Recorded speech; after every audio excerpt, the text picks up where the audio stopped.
Hey guys, welcome back to the channel. This is a story about what if Naruto becomes Fire Guardian and Harem. Before I start, please support for more amazing content, and do consider subscribing to my channel and share this video with your friends. This is written by Maverick9871 and link in description and support writer. Let's start the video. Chapter 1. I don't know Naruto or anything else.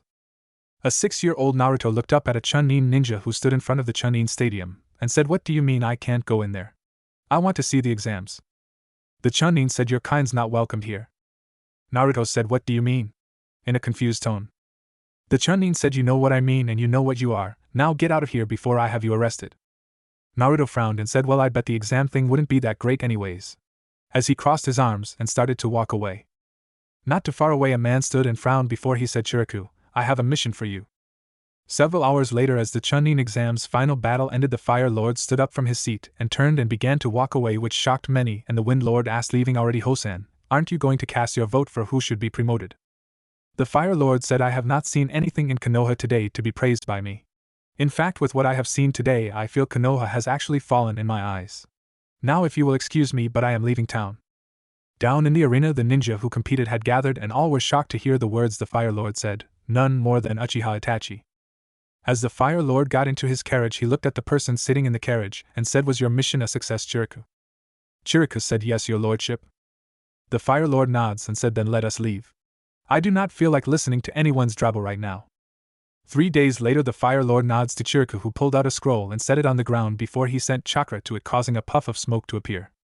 Inside Konoha, Naruto Uzumaki was looking at a 6-year-old Sasuke Uchiha sitting on a pyre when he was suddenly covered in smoke and disappeared, causing Sasuke to go wide-eyed and thought even he's a ninja already, believing that the boy he just saw used Chushin with the Fire Lord. When the smoke cleared, there was Naruto standing looking confused and a little scared, and before Naruto could say anything, the Fire Lord said, "Relax, Naruto, you're safe." Naruto asked, "How do you know my name and where am I?" The Fire Lord said, "Allow me to introduce myself. I am the feudal lord of the land of fire, Kaji Shu." Naruto's eyes widened and started to say something when Kaji said, "Relax, I know you must be shocked to meet me and full of questions, so sit down and let me talk to you about why you are here. You see, I know more about you than you know about yourself. I know who your parents were, and don't interrupt me, that is a sign of disrespect." Naruto, who was about to say something, shut his mouth, and Kaji said, "I also know why you are treated the way you are in Konoha. Good, I see you have learned to wait until I am done before trying to speak. Now I am willing to tell you about your parents, as well as your family history, as payment if you will do a task for me. I will, as a sign of good faith, tell you why you are treated the way you are in Konoha. You see, the day you were born, the Kyuubi attacked Konoha. The Yondaime is said to have killed the Kyuubi. That is a lie. The truth is he sealed it away into a newborn child. That child was you." Naruto's eyes widened and Kaji said, "But that does not make you the Kyuubi. It makes you a Jinchuriki. A Jinchuriki is called the power of a human sacrifice. I personally see that title as an insult, and I actually see you as a fire guardian, protecting the land of fire from a demon that would destroy my country and kill thousands of innocent lives." Naruto asked, "Why me? Why did he chose me?" in a quiet voice.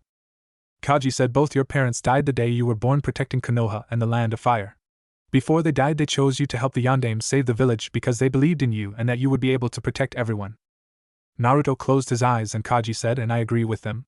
You were the best choice to protect everyone because you have proven that they were right your entire life by making sure Kyuubi has never escaped." Naruto felt a little pride in himself, and Kaji said, "Which is why I have had you summoned before me today. I believe that as a fire guardian that you would be able to do so much more with proper training, where you would be able to protect my country from not only the Kyuubi but also any other threat that may appear in the future, which is why I am here to offer you a deal." Naruto looked up and asked, "What kind of deal?" Kaji said, "The deal is simple. The man beside me is named Chiriku. He is a monk, but he is also one of the 12 fire guardians. He is going to train you for the next 6 months until the next Chunin exams finals. When the finals get here again, you will come with him to the Chunin exam finals together. I will tell you the rest of your duties then. In exchange, when you complete different tasks that I have for you, I will tell you things about your family as well as something else that is important to you that you will find out later. Do you accept?" Naruto quickly nods and Kaji said, "Good, I leave him in your hands, Chiriku." Chiriku bowed and said, "I understand, your lordship." Naruto, seeing this, quickly bowed also, and Chiriku smiled, and Kaji said, "I believe you will be the right choice, Naruto, and I'm proud of you and proud that you are one of my people and that the safety of my country is in such good hands." As he stood up and left the room. After he was gone, Chiriku said, "Hello, Naruto. As the Fire Lord said, I am Chiriku, a monk, and one of the 12 fire guardians." Naruto asked, "Does that mean you're a Jinchuriki also?" Chiriku said, "No. The 12 Fire Guardians are 12 individuals who answer directly to the Fire Lord and work to protect the land of fire, and more importantly the Fire Lord himself and his family. Now while the Fire Lord said that he sees you as one of the Fire Guardians, you are not an official member yet. Naruto frowned and Chirika said you are an unofficial member that we will refer to as a junior Fire Guardian. You will also work like we do until you have proven that you are ready to become an official member. Right now you are not ready. It is my job to help you become ready. Do you understand? Naruto nods and Chirika said good. There is a bowl of rice, a glass of water, and a pair of pants, a shirt, and a set of weights for your arms and legs on the table there. There is also a bathroom behind that door. You have 30 minutes to eat, get ready in your new cloths with the weights on and stand waiting outside your door until I return for you. This is your room for the time that you are here and I expect it to be in the same condition it was when you arrived. You will not speak to anyone and you will stay there until I come for you. Once I do I will take you out into the courtyard and you will follow my instructions without speaking. If you say anything you will be punished. There are other monks here and you are not to interfere with their duties by trying to speak with them or interact with them. Break one of these rules and you will be punished. I will see you in 30 minutes. As he turned and left. Chapter 2. 30 minutes later Naruto was bored as he stood outside of the door. He found himself in a hall with nothing to catch his attention besides a door every spaced evenly down the hall. A few monks had walked by but had ignored Naruto. Naruto sighed when Chirika's voice said patience is something you will have to work on Naruto. Now you see this string. I will tie this to your door handle for 1 week. After that time I will remove it. You have till then to remember where your room is exactly now come. As he finished tying a white piece of string on the door handle before turning and walking away with Naruto quickly following him. When they got to the courtyard Naruto saw several monks sitting and meditating in rows, saw some standing on their toes meditating, and saw others who were walking around doing different tasks from watering plants to sweeping. Chirika said alright Naruto, your first step is to enlighten your body. To do this we must purify your body of any impurities it has. Everyone here knows about the Kyuubi and you are respected by those here and it is not one of the impurities I am speaking about. Now we will start with the cleansing of your body by exercise. I have been told the Hokage has taught you to use chakra. Your first task is to learn to control your chakra. What you must do is place your foot on the wall here and send chakra to your feet. Too much and it will push your foot away, not enough and your foot will slip off. Once you feel your foot stick to the wall you will try to walk up the wall like this. As he walked up the wall. Once he walked back down he said now you are to do the same thing I just did. You are not allowed to do anything else until you can do that. You will not leave this courtyard, eat, or sleep until you learn to walk up that wall and back down. The rules I told you privately still apply and I cannot tell you anything else about this. The rest has to be figured out on your own. Begin. As he walked over and sat down in a lotus position and began to meditate. Naruto walked over and tried to put his foot on the wall, and as he sent chakra to his feet it was instantly repelled causing Naruto to fall back and he said crap. Chirika still with his eyes closed said you broke a rule. 10 laps around the courtyard Naruto. Next time it will be 20. Go. Naruto frowned but began to run around the courtyard. After finishing his laps Naruto asked what now? Chirika said you broke the rules again, 20 laps now and you already have your task to do. You do not need someone to hold your hand. Now begin your laps. Naruto mumbled and Chirika said keep your personal opinions to yourself unless it is directly related to your mission, that is also another 30 laps so you have 50 laps now. Naruto said shit. Chirika said 90 laps. Still with his eyes closed. Naruto grabbed his head and screamed with his mouth closed and Chirika said don't let your feelings cloud your judgment Naruto, and don't display your frustration or your enemies will use it against you, stay calm and collected, now 140 laps. We can keep going all day. You are wasting yours and my time with things that don't matter when you could have already finished the task you were assigned in the first place. Now get to work with your laps. Naruto hung his head and closed his eyes as several monks smirked slightly before their faces became neutral and Naruto began to run his laps. When Naruto was finished with his laps 3 hours had passed and Naruto was covered in sweat and exhausted. Naruto walked over to the wall and put his foot on the wall and took his time adjusting his chakra until he got it right which he then did the other foot and within 20 minutes got to the top of the wall before he fell back on the ground passed out. Chirika nods to himself still with his eyes closed. An hour later Naruto groaned and opened his eyes and found himself laying on the ground and he sat up and saw Chirika still sitting not too far away and Chirika opened his eyes and said it's good to see you're awake. Now demonstrate for me that you can walk up that wall again. Naruto frowned but got up and put his foot on the wall but now he was having trouble and he looked confused and Chirika said sit down and be quiet and I'll explain why you are having problems now. Naruto turned and sat down and Chirika said remember when I told you we were going to enlighten your body by purifying it. What I meant is that your mind and body are not in harmony together. You let your emotions control you instead of you controlling them, you speak without thinking, and you act without planning ahead. All of these things cause your mind and body to fight against each other where your body is not in harmony. After you ran your laps, you were so tired that you focused your entire being on the task ahead of you, bringing both your mind and body into harmony, which allowed you to quickly complete the task that you had before you. This is what I will be teaching you while here. I will teach you to bring your body and mind into balance while teaching you to strengthen both. Naruto thought about what Chirika had just told him and asked, but how will you do that? Chirika smiled and said, you'll see. 2 weeks later in Konoha. The Sandaime Hokage frowned as he looked at the ANBU squad in front of him and said, gather an additional 3 squads and search the village one more time. If he is not found by dawn tomorrow, then we will expand the search to neighboring villages. We must find Naruto Uzumaki at all costs. Dismissed. The ANBU squad shushined away, and the Sandaime thought, how could this have happened? There are detection seals all around the village that would go off if Naruto got within 100 yards of the village walls, and if someone has killed him, then we would know because the Kyuubi would have escaped. He couldn't have been summoned by an enemy ninja because no enemy ninja got close enough to get his blood to use in a summoning seal. Could someone in Konoha be a traitor and aided an enemy in kidnapping Naruto? If he's not found by the end of the week, I will have no choice but to inform the Fire Lord. At the same time, at the Fire Temple, Naruto had ropes around his arm and legs that were being pulled in 4 directions by 4 monks, and Naruto was screaming in pain, and Chirika said, focus your mind to ignore the pain while training your body, Naruto. This exercise will help you learn to focus should you be injured, while also helping make your body more flexible. As he took a bamboo pole and whacked it across Naruto's stomach, knocking the air out of him, and another monk who was behind Naruto saw Naruto try to quickly suck in some air, whacked him across the back.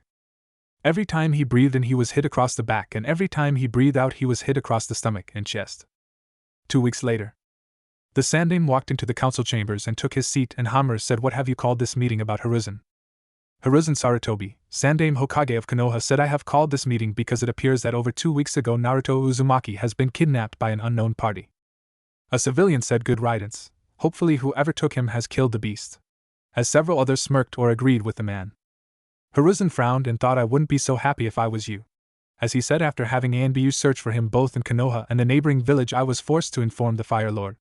Earlier today I received his reply to the situation. Kohara said, what did he say? Hiruzen said, you may come in now. Asuma Sarutobi stepped into the council chambers and Asuma said, hello everyone. Danzo said, what does your son have to do with this, Hiruzen? Asuma said, because I am not here as the son of the Sandaime, or as a ninja of Konoha. I am here as one of the 12 fire guardians under direct orders from the Fire Lord himself, and I am to report back to him after I read to all of you the Fire Lord response to the situation. Hiruzen said, everyone here is to remain silent and listen to the Fire Lord response. Asuma, you may proceed. Asuma nods and pulls out a scroll and reads to everyone. To the Hokage, Council, and clans of Konoha. I was already aware of the situation, though I am displeased that it took 2 weeks for anyone in Konoha to notice someone of Naruto Uzumaki's position has disappeared. I was also angry about how easy it was to get Naruto Uzumaki out of Konoha in the first place. That's right. I was the one who arranged to remove Naruto from Konoha. At this, several people's eyes widened and looks of shock crossed their faces, including Asuma, and Hiruzen said, you didn't know about this, Asuma? Asuma said, no, Pops. I had received a summons from the Fire Lord, who simply told me to bring this here, and read it to the council and returned to him after I read it to tell him the reaction everyone had. Hamura said, why did he take Uzumaki? Asuma said, I don't know, let me finish reading and see if he says why.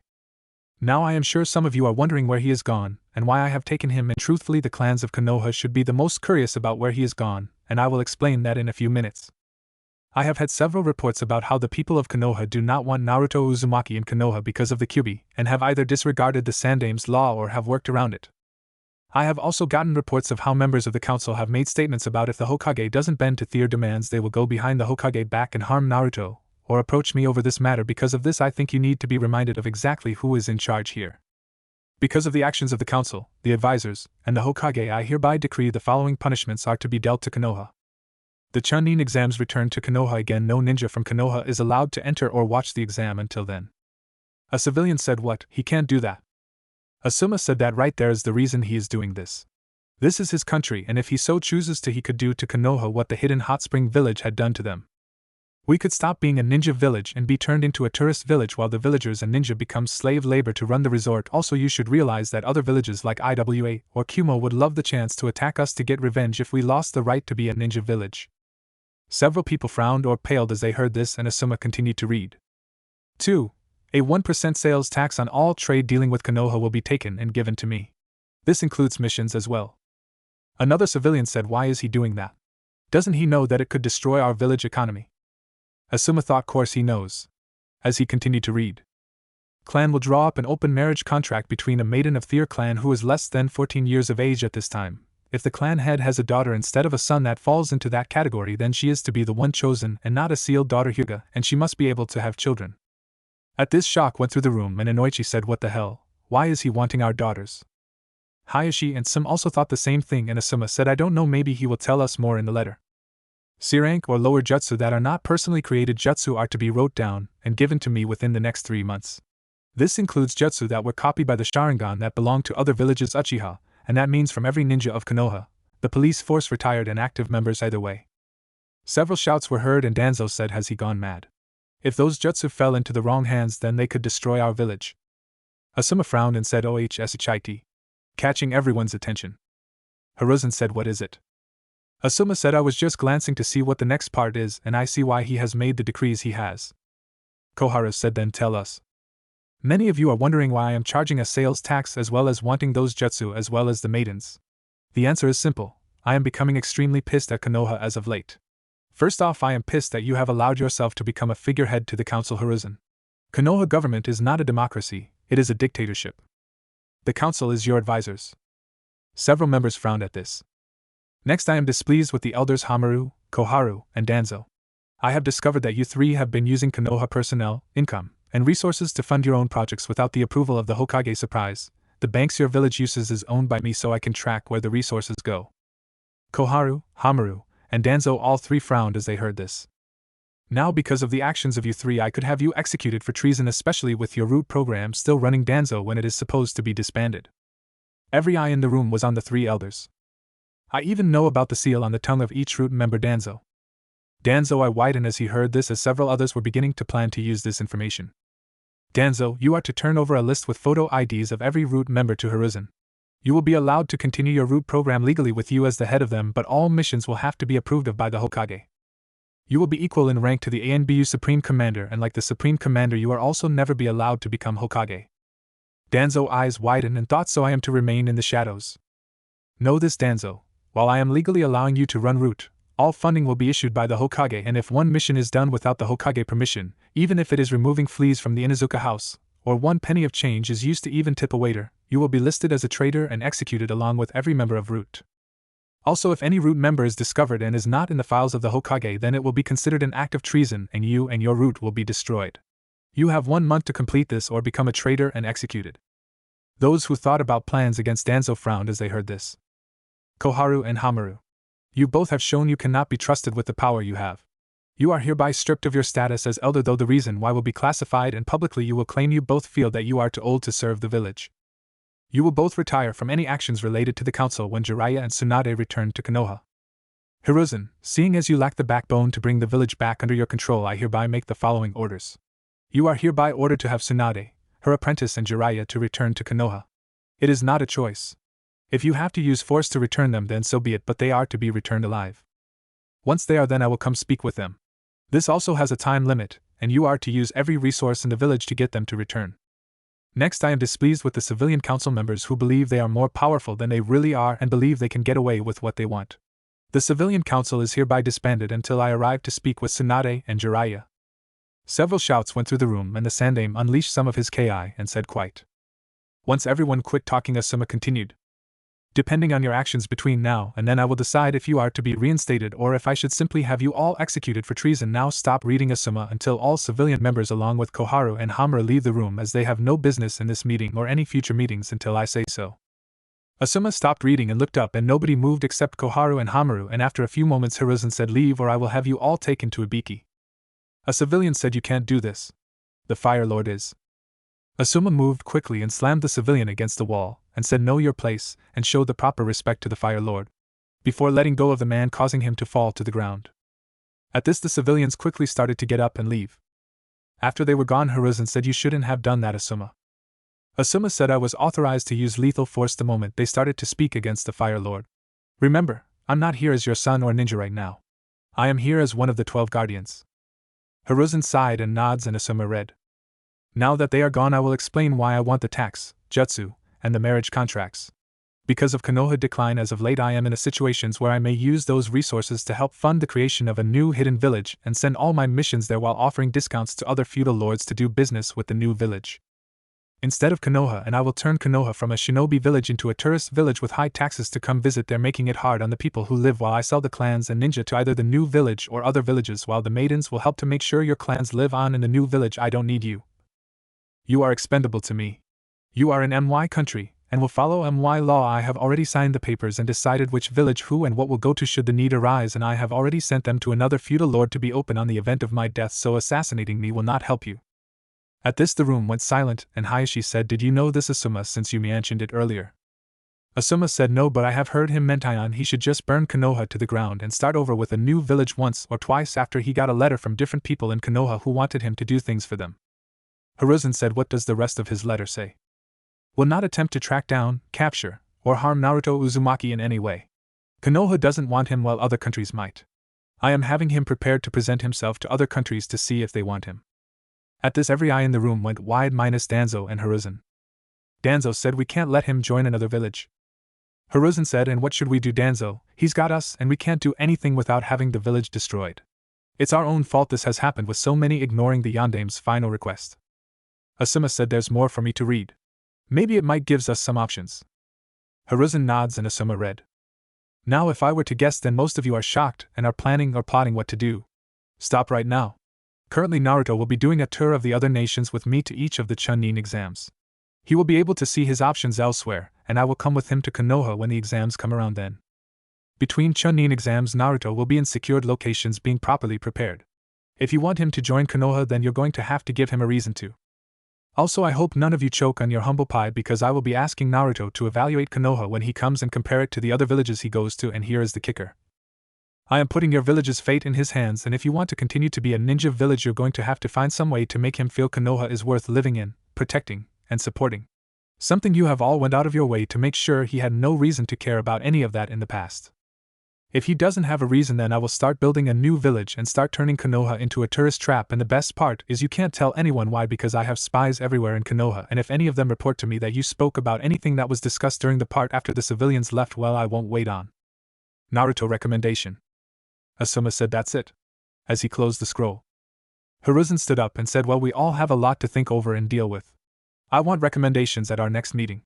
You're all dismissed, good day," as he walked out the door. 1 month later. Naruto bent down under a bamboo pole before raising his left leg over another, before flipping over another, and rolling after a fourth. In the courtyard of the temple, 30 monks stood at random spots around the field, each trying to hit Naruto with a bamboo pole, and Naruto was forced to dodge them. Chirika said, "Stop."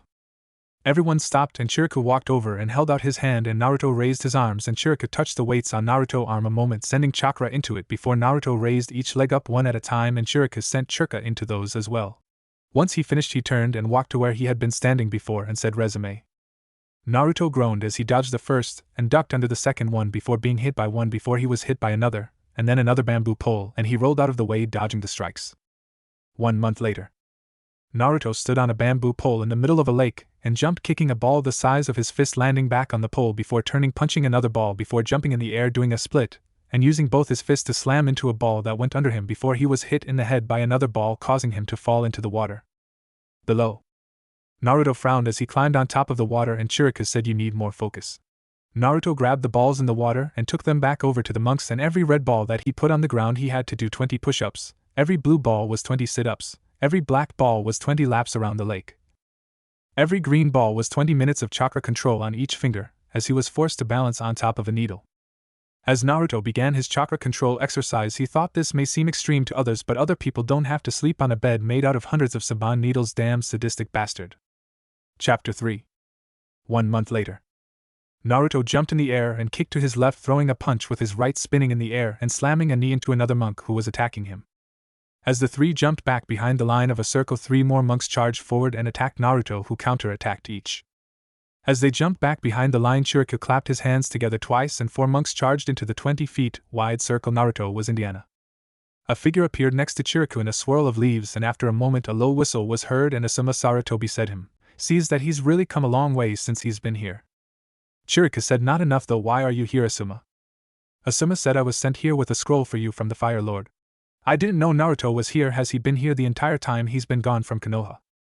Chiriku said yes, as he held out his hand. Asuma pulled out a scroll and Chiriku opened it, and read it, and said, I see. Did he tell you anything else? Asuma said, I was told to deliver that scroll to you and follow your orders until you release me. Chiriku clapped his hands once, and the monks jumped out of the circle and Naruto stood there a moment before turning to Chiriku. Chiriku said, Naruto, this is Asuma Sarutobi, son of the Sandaime Hokage and also one of the 12 guardians. He is also your new sparring partner. You will be forced to fight him inside the circle and either defeat him or force him out of the circle. Once you complete this task, you will take your first official mission to protect the land of fire. A group of bandits has been reported northeast of here, about 10 miles, robbing travelers on the road between two villages. You will use what you have learned here to go and deal with these bandits so that they will no longer be a problem. You understand what that means, right, Naruto? Naruto frowned and said, it means that I must kill them. Chiriku said, yes, Asuma, he's in your hands. If he can force you out of the circle, then he will have that mission. If you force him out of the circle, then he will have to do 50 of each of his standard exercises before facing you again. Naruto, I know you may not want to kill, but you have been given orders by the Fire Lord himself. These men are a danger to the innocent people of our country. You are charged with protecting them.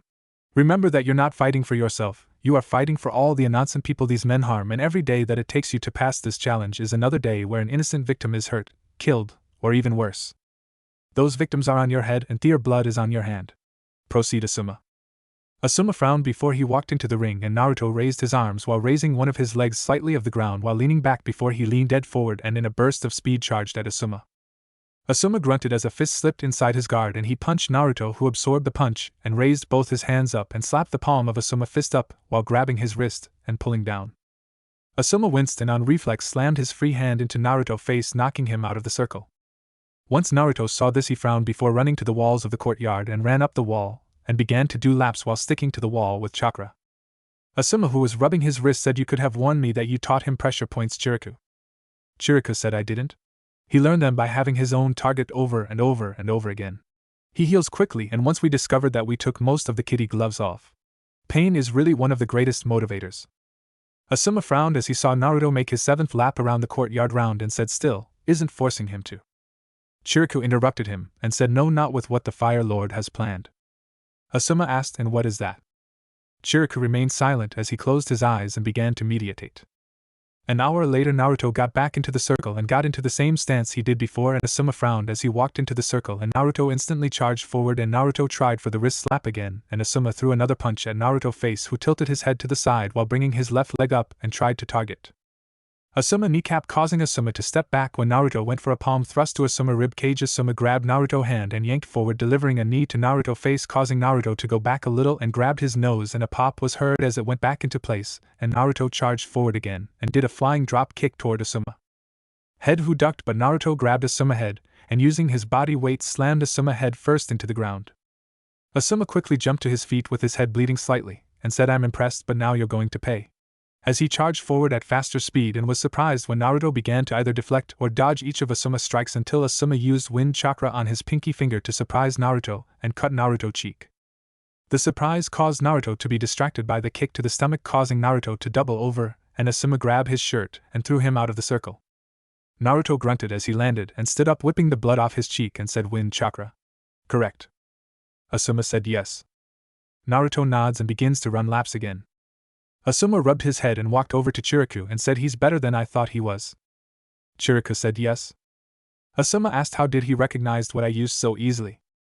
Chiriku said, he's a wind element also. We have him cutting a leaf for an hour every day. Asuma said, interesting, so what else have you had him doing? Chiriku said, he's got chakra weights on that are currently at 10x base on each of his arms and legs. Asuma asked, what's base? Chiriku said, 10 pounds each. Asuma's eyes widened and said, he's got 400 pounds of weight on right now. Chiriku said yes. We have had him drilled on chakra control since the very first day here. Leaf balancing on his hands, fingers, toes and head, tree climbing with his feet, hands and fingers, water walking on his hands, fingers and feet. Water standing on his head, meditation on top of water, Saban balancing on his hands, fingers, feet, as well as forcing him to sleep on a bed made of Saban needles where he has to use chakra to protect himself even when he's asleep. Asuma's sweat dropped and said, a little overkill, don't you think? Chiriku said, not with what is to come. He had to learn to control his chakra while increasing it greatly. His chakra reserves are easily high Chunin right now. Asuma said, so weight training for speed and strength, chakra control, wind manipulation, what else? Chirika said training his instincts to detect threats like thrown weapons, chakra sensing, meditation, self-control. We also worked on physical conditioning where we stretched and broke his joints, making it where he's more limber. We worked on pain tolerance, anger management, and strategy. Asuma said, I see, does he know about that? Chirika said yes, he is aware of Kyubi. A side bonus of all the training is his stamina has shot through the roof. He's been training since 5 a.m. without a break until you showed up. Asuma's eyes widened and frowned and said that's not normal. Chirika smirked and said you could say that again, not even that one can stand this kind of training. Asuma's eyes narrowed and said where is he anyways? Chirika said the temple to the south. He will return here after Naruto training at this temple is finished. There are things that Naruto is not ready to know about, and that is one of them. Also, you are not to tell anyone about what you see or hear here. Naruto's skills are to remain a secret. Asuma nods and said, is it me or is Naruto getting faster? Chirika looked at Naruto and said it's not that he's getting faster, he's getting more focused. The one thing Naruto cares most about is family. When I told him the lives of each of those who are harmed between now and the time he stopped those bandits is on his head, I already knew what his thoughts would be. How many people will have to be alone like him to know that it is his fault that they are alone will cause him to push himself past his limit? That is actually why you are here now. Asuma glanced at Chirika and asked, what do you mean? Chirika said Naruto needs to learn he can't save everyone. That there will always be someone stronger, faster, smarter than him out there, someone who will cause innocent people to be hurt. Asuma frowned and said, but putting that kind of burden on a. Chirika said, child Asuma, you disappoint me. I thought for sure you would have realized the truth already. Asuma asked what truth? Chirika looked at him and said that Naruto lost his right to be called a child a long time ago at the hands of Konoha. For you not to know what has happened to him means that you never bothered to actually look at his life, that you trust your father instead of checking things for yourself. That's why you don't know what's really going on, because your loyalty is divided between Konoha and Fire Country after all. Isn't that why you and your dad planning what to do so you could have more power to help try and bend the new laws the Fire Lord issued? Surprised you shouldn't be. The Fire Lord suspected if it came down between Fire Country and Konoha you would support Konoha. Asuma frowned and said I. Chirika said I know Asuma. Your loyalty to your home is admirable and usually doesn't cause a problem, but this time, things are different. With what the Fire Lord is doing, the Fire Lord has to know where your loyalty lies. With a village and lead by your father, or your country lead by the Fire Lord. Chirika said you play shogi, right? As he looked at Naruto who was on his last exercises. Asuma said yeah, why? Chirika said if you were the Fire Lord, who would be the king? Asuma blinked and said I don't know. If I was the Hokage then the next generation would be king, but if I was the Fire Lord I don't know. Chirika said when you can answer that, then you will understand why the Fire Lord needs to know where your loyalty lies. Naruto finishing up, so get ready. As he stood up and started to leave. Asuma said aren't you going to stay and watch? Chirika said I've already played my part, it's time for you to play yours, my old friend. As he left the courtyard. Asuma frowned and Naruto entered the ring and said ready. Asuma turned and said right. 5 days later. Asuma was sparring against Naruto inside the circle while Chirika meditated nearby when a hawk landed on Chirika's shoulder, and Chirika held out his arm and the hawk landed on his arm, and Chirika took a note attack to the hawk's leg and opened it, and read the note before he said Asuma, Naruto hold. Both stopped and Chirika looked at Naruto and said the bandits have moved from the road attacking travelers to attacking the nearby village. 37 villagers have been killed and 6 women have been taken. You may resume playing around. As he closed his eyes. Asuma frowned and turned to Naruto who had lowered his head where his hair was covering his face. Naruto thought no it's my fault if I had as he began to shake, and Asuma turned to Naruto seeing him shaking and started to say something when Naruto raised his head and Asuma's eyes widened as he saw the look of determination on Naruto's face, and Naruto stepped back and then grabbed his leg weights and slipped them off, causing them to hit the ground hard and crack the tiles slightly. Naruto said forgive me Asuma-sensei, but I must defeat you. As he slipped off his arm weights. Naruto then raised his left leg before charging forward, and Asuma found himself on the defensive as Naruto attacked him. As they fought each other, Naruto threw a palm thrust at Asuma's face and Asuma leaned back, but before the thrust would have hit, Naruto crouched down, showing the palm thrust was actually a feint before Naruto did a standing somersault, catching Asuma in the chin when he stood up straight from leaning back from the feint, causing Asuma to stagger back. And Naruto, who had landed on his hands, thrust himself up and delivered a palm thrust to Asuma's ribcage, knocking the air out of him and causing him to step back several steps to try and gather his breath and recover. Naruto did not give him a chance to recover and ran forward and jumped like he did the first time they spared, and Asuma seeing this ducked, but Naruto delivered a knife chop to Asuma's neck as he flew over, causing Asuma to slump to the ground, passed out as Naruto fell out of the circle. Chirika said good Naruto. Very good. Now today I want you to rest and prepare yourself mentally for what is to come, and tomorrow morning Asuma and I will brief you on the mission, and we will then go with you on your first mission.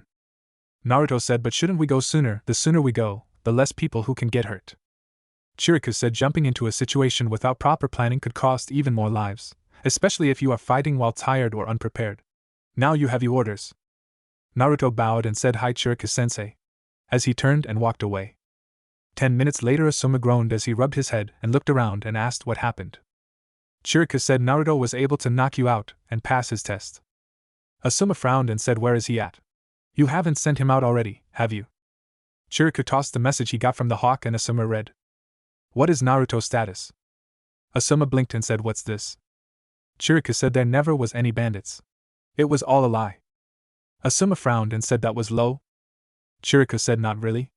Naruto got motivated enough to take you out.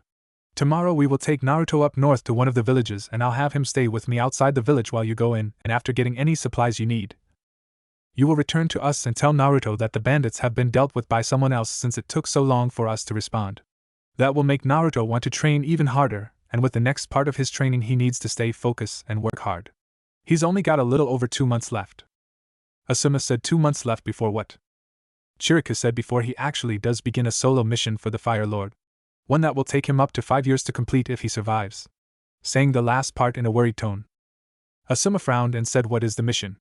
I mean, I know what was said to Konoha, but... Chiriku closed his eyes and told Asuma what the mission was. Asuma rubbed his head and said, he's not serious, is he? Chiriku said, yes he is. Asuma sighed and said, so what is the next part of his training? Chiriku said, ninjutsu and combat training. Asuma nods and said, so how do you want to do this? The next day Naruto awoke at 5 a.m. and quickly got ready, and when he walked out into the courtyard he saw Asuma and Chiriku, and Asuma said, you ready, kid? You have your shurikens and kunais, right? Naruto nods and Chiriku said, then follow us, and tried to keep up. As they quickly left, and once they reached the tree line began jumping from tree to tree, and Naruto was 2 trees behind them. 3 hours later a town came into view, and when it did Asuma and Chiriku eyes widened as they saw smoke coming from the village and saw the village was being attacked. Asuma glanced at Chiriku, who said, Naruto, stay here. You haven't been trained to deal with hostage situations yet. As he nods to Asuma and both disappear faster than Naruto could see. Naruto frowned and clenched his fist and was about to go help the village when he saw someone running from the village with a woman bound over his shoulder running toward the tree line, and Naruto frowned and jumped toward where he saw the man enter the woods. After running for 20 minutes Naruto saw the man glaring at the woman who had a handprint on her face, and he said, that will teach you, bitch. Now I'm getting paid to capture your ass alive, but that does not mean I have to have you unharmed. Either you be a good little prisoner or I'll get a bonus on top of my pay. What do you think your husband would do when he finds out you've been used by a real man? Naruto, who was hiding behind a tree, thought, what should I do? I can't throw a weapon or he could dodge and my weapon hit the woman, but I can't let him hurt her. That might work. Naruto quickly pulled off his weapon holster and slipped a couple of kunais up his sleeve before going to the ground and rubbing his eyes to make them look like he was crying, and screamed, Mommy, Mommy, where are you? Causing the man and the woman to both tense. A few moments later Naruto came running into the clearing screaming, Mommy, oh mommy, there you are. As he ran toward the woman. The woman's eyes widened as did the man, and the man grabbed Naruto as Naruto tried to get to the woman, and the man said, well, what do we have here? Naruto said, let me go, I want my mommy. Mommy, help me. The man chuckled and said, well damn, isn't this my lucky day? I never knew you had a kid. I bet I can get twice the payment for you and your kid. As he laughed. Naruto, who was being held in the air by his shirt, raised his arms and slipped out of the shirt, grabbing the kunai handles as he slipped free, slicing the man's arms as he fell, and sliced across the man's chest in an X and down his legs using gravity as his power. The man screamed as he fell to the ground, and Naruto quickly got into a defensive position in front of the woman. Moment later Asuma and Chiriku arrived in the clearing and saw the man on the ground screaming in pain, and saw Naruto with a pair of bloody kunais, and saw the woman, and Asuma said, Madam Sure Jimmy, are you alright? The woman said yes, thanks to this young man. As Asuma helped her to her feet. Naruto looked confused while he saw Chiriku check the man, who stopped screaming moments later, and Chiriku frowned and looked at Naruto, who saw the look on Chiriku's face, and he asked quietly, he's dead, isn't he? Chiriku nods, and Naruto thought, I killed him. Chiriku walked over and knelt down beside Naruto and said, Naruto, you did the right thing. You protected Madam Sure Jimmy. I know this was your first kill, but you did it in order to protect someone. Naruto bit his lip and said, I know just. Chiriku said, it's not as easy as you thought. Naruto nods and Chiriku said, good, that shows you're human, Naruto. As long as you don't take enjoyment out of the death of someone you kill, that shows you still have your humanity. Naruto, who had tears in his eyes, wiped them away and turned to the woman and said, "Are you alright, miss?" Madam Shirjimi said, "Yes, thanks to you." "Might I have the name of the young man who saved my life?" Naruto said, Naruto Uzumaki. Shirjimi eyes widened slightly and said, "I see my husband has talked often of you lately. I see his words of your noble actions for our country are true. I shall make sure you are properly rewarded for your action here today." Shirjimi said, "It's alright, Naruto, but may I ask why you call me miss? Don't you know who I am?" Naruto looked confused and rubbed the back of his head and said, No, I don't. I heard Asuma sensei and Chirika sensei call you Madam Shirjimi, but I don't know who you are. Sorry." Shirjimi got an amused look on her face and said, "Really, do you know who my husband is?" Naruto rubbed his head again and said, "No, miss." Shirjimi got an even more amused look on her face and said, "I'll have to make sure you are introduced to him sometime. So you both are his sensei? How well, you are doing a fine job. Could I trouble one of you to escort me back to the village?" Chirika said, "I will, Madam Shirjimi." "Asuma, could you take Naruto back to the village and help where you can until we get there?" Asuma nods and puts his hand on Naruto's shoulder, and both quickly left after getting Naruto weapon holsters. Once they were gone, Madam Shirjimi said, "So what did you really do to our friend down there?" Chirika said, "I'm not surprised you saw it. Naruto has come far, but there is still much more for him to learn, and besides, getting his first kill out of the way could only benefit him. After Asuma and I left Naruto at the edge of the woods and entered the village, we ran into one of your guards who told us you had been kidnapped. We then began to follow, and while his trail was harder to follow, the one Naruto left behind was easier to see, and so when we arrived we were about to make a move when I saw Naruto starting to act and ordered Asuma to hold up and see how he did. We heard the man say that he was paid to capture you, so when Naruto was distracted I put him in a false death so that after Naruto left I could interrogate him and find out who this guy was working for." Madam Shirjimi nods and said, "Then proceed, because I want to know as well who was behind trying to capture me." Chirika nods and moved toward the man on the ground. In the village, Naruto and Asuma was looking at the damage, and Naruto saw the look on people's faces and saw a woman and a child holding the body of a man, and Naruto closed his eyes and thought, "It's my fault. If I had been ready earlier, then he would still be alive." When Shirjimi and Chirika returned to the village, they saw the villagers were still cleaning up, and several men in samurai armor quickly moved toward Shirjimi and left with her in a wagon. Chirika found Naruto and Asuma at the graveyard where Naruto was digging a grave. Chirika walked to Asuma, who was frowning, and asked what's going on. Asuma said, "Your plan worked. Naruto now believes that all the people who died here today are his fault." As he turned and walked away. After digging 4 graves, Naruto was on his knees in front of them when Chirika walked up and put his hand on Naruto's shoulder and said, "You can't save everyone, Naruto. No one can. All you can do is get stronger and protect those that you can. You saved Madam Shirjimi with your current strength." Naruto, who had his eyes closed, said, "Can you help me get stronger?" Chirika said, "Why do you want to get stronger?" Naruto said, "So others won't have to die, because I wasn't strong enough to protect them. I can't save everyone, but I want the strength to save as many as I can." Chirika said, "Very well, we will return to the temple tonight, and tomorrow we will begin training your true training." Chapter 4. The next day, when Naruto walked into the courtyard of the temple, Chirika said, "Are you ready to begin?" Naruto nods, and Asuma and Chirika began to teach Naruto ninjutsu. A little over 2 months had passed since Naruto's first kill. Naruto, Asuma, and Chirika stood in front of a hotel room door in Grass Country, and the door opened and a samurai guard looked at Asuma and Chirika and said, "Who is this?" motioning toward Naruto. Chirika said, "Naruto Uzumaki." The samurai nods and stepped aside, and all 3 walked into the room. Kaji Shu, Fire Lord, and his wife Madam Shirjimi sat at a table eating breakfast when the samurai who let them enter the room said, "Your lord and ladyship, your guests have arrived." Kaji said, "Very well, you're dismissed." The samurai nods and left the room, and Naruto's eyes widened and thought, "So she's his wife." Kaji said, "Well, Asuma and Chiriku, how is our little hero here?" Chirika said, "Naruto training has progressed rapidly, sir, and I am pleased with the results. After teaching Naruto basic hand-to-hand combat as well as basic storage seals, we began teaching him ninjutsu, and Asuma was chosen to be his primary teacher due to both being primarily wind users. After using his large chakra reserves to help him learn the Kagebunshin no Jutsu, we were able to teach him 10 wind jutsu, increase his skills in wind manipulation, as well as give him the basic exercise to do manipulation of the other 4 main elements, and give him 1 offensive and 1 defensive jutsu for each of the other elements." Kaji nods and said, "Good, then everyone but Naruto please leave." Understanding the order, everyone but Shirjimi, Naruto, and Kaji left. After they were gone, Kaji said, "First off, Naruto, I would like to thank you for saving my wife's life. I cannot even stand the thought of not having my wife in my life. For that you have my gratitude." Naruto said, "I thank you, sir, though I honestly didn't know she was your wife until I walked into this room." Kaji held a scroll in his hand and said, "That makes me even prouder. Now then, on to the main reason you are here. As promised, I have some of the info I have gathered on your family in this scroll. Inside this scroll is general information about your mother, as well as an old picture of her shortly before she was married. I do have more information I will give you on your clan and family later, but I have a few things I need you to do for me before I can give you them, as well as wanting to verify the info because I know how important family is to you and I want everything I tell you about them to be true. Here, you may look at that when you are free later because time is very important right now, so listen up. As he handed the scroll to Naruto. Naruto quickly pocketed the scroll and looked at Kaji, who said, an investigation has begun into the attack on my wife after your sensei found out that the guy you killed had been paid to kidnap my wife. Because I am needing your sensei to investigate this to find out who it was that was paying for her kidnapping, I am going to have you do some solo work for me. Naruto asked, what is it you need of me, sir? Kaji pulled out a bingo book and flipped the pages and said, this is a bingo book. It contains information on missing nins or criminals with bounties on their head. As you can see, I have marked a page here. This man is Aoi Rokusho. He is a Jounin level missing nin from Konoha who had a Konoha genin steal a weapon called the Raijin, which belonged to the Nidaime Hokage Tobimaru Senju. Tobimaru was the brother of Hashirama Senju, whose wife was Mito Uzumaki Senju, your mother's aunt.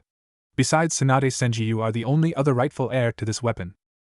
I want you to track him down and recover your property and kill Aoi. After you kill him, I want you to cut off his head and store it in a scroll until you find one of the bounty offices listed in this book. Once you do that, cash in the bounty on Aoi, and that will notify me that you have completed your first mission and you are ready to begin your second mission.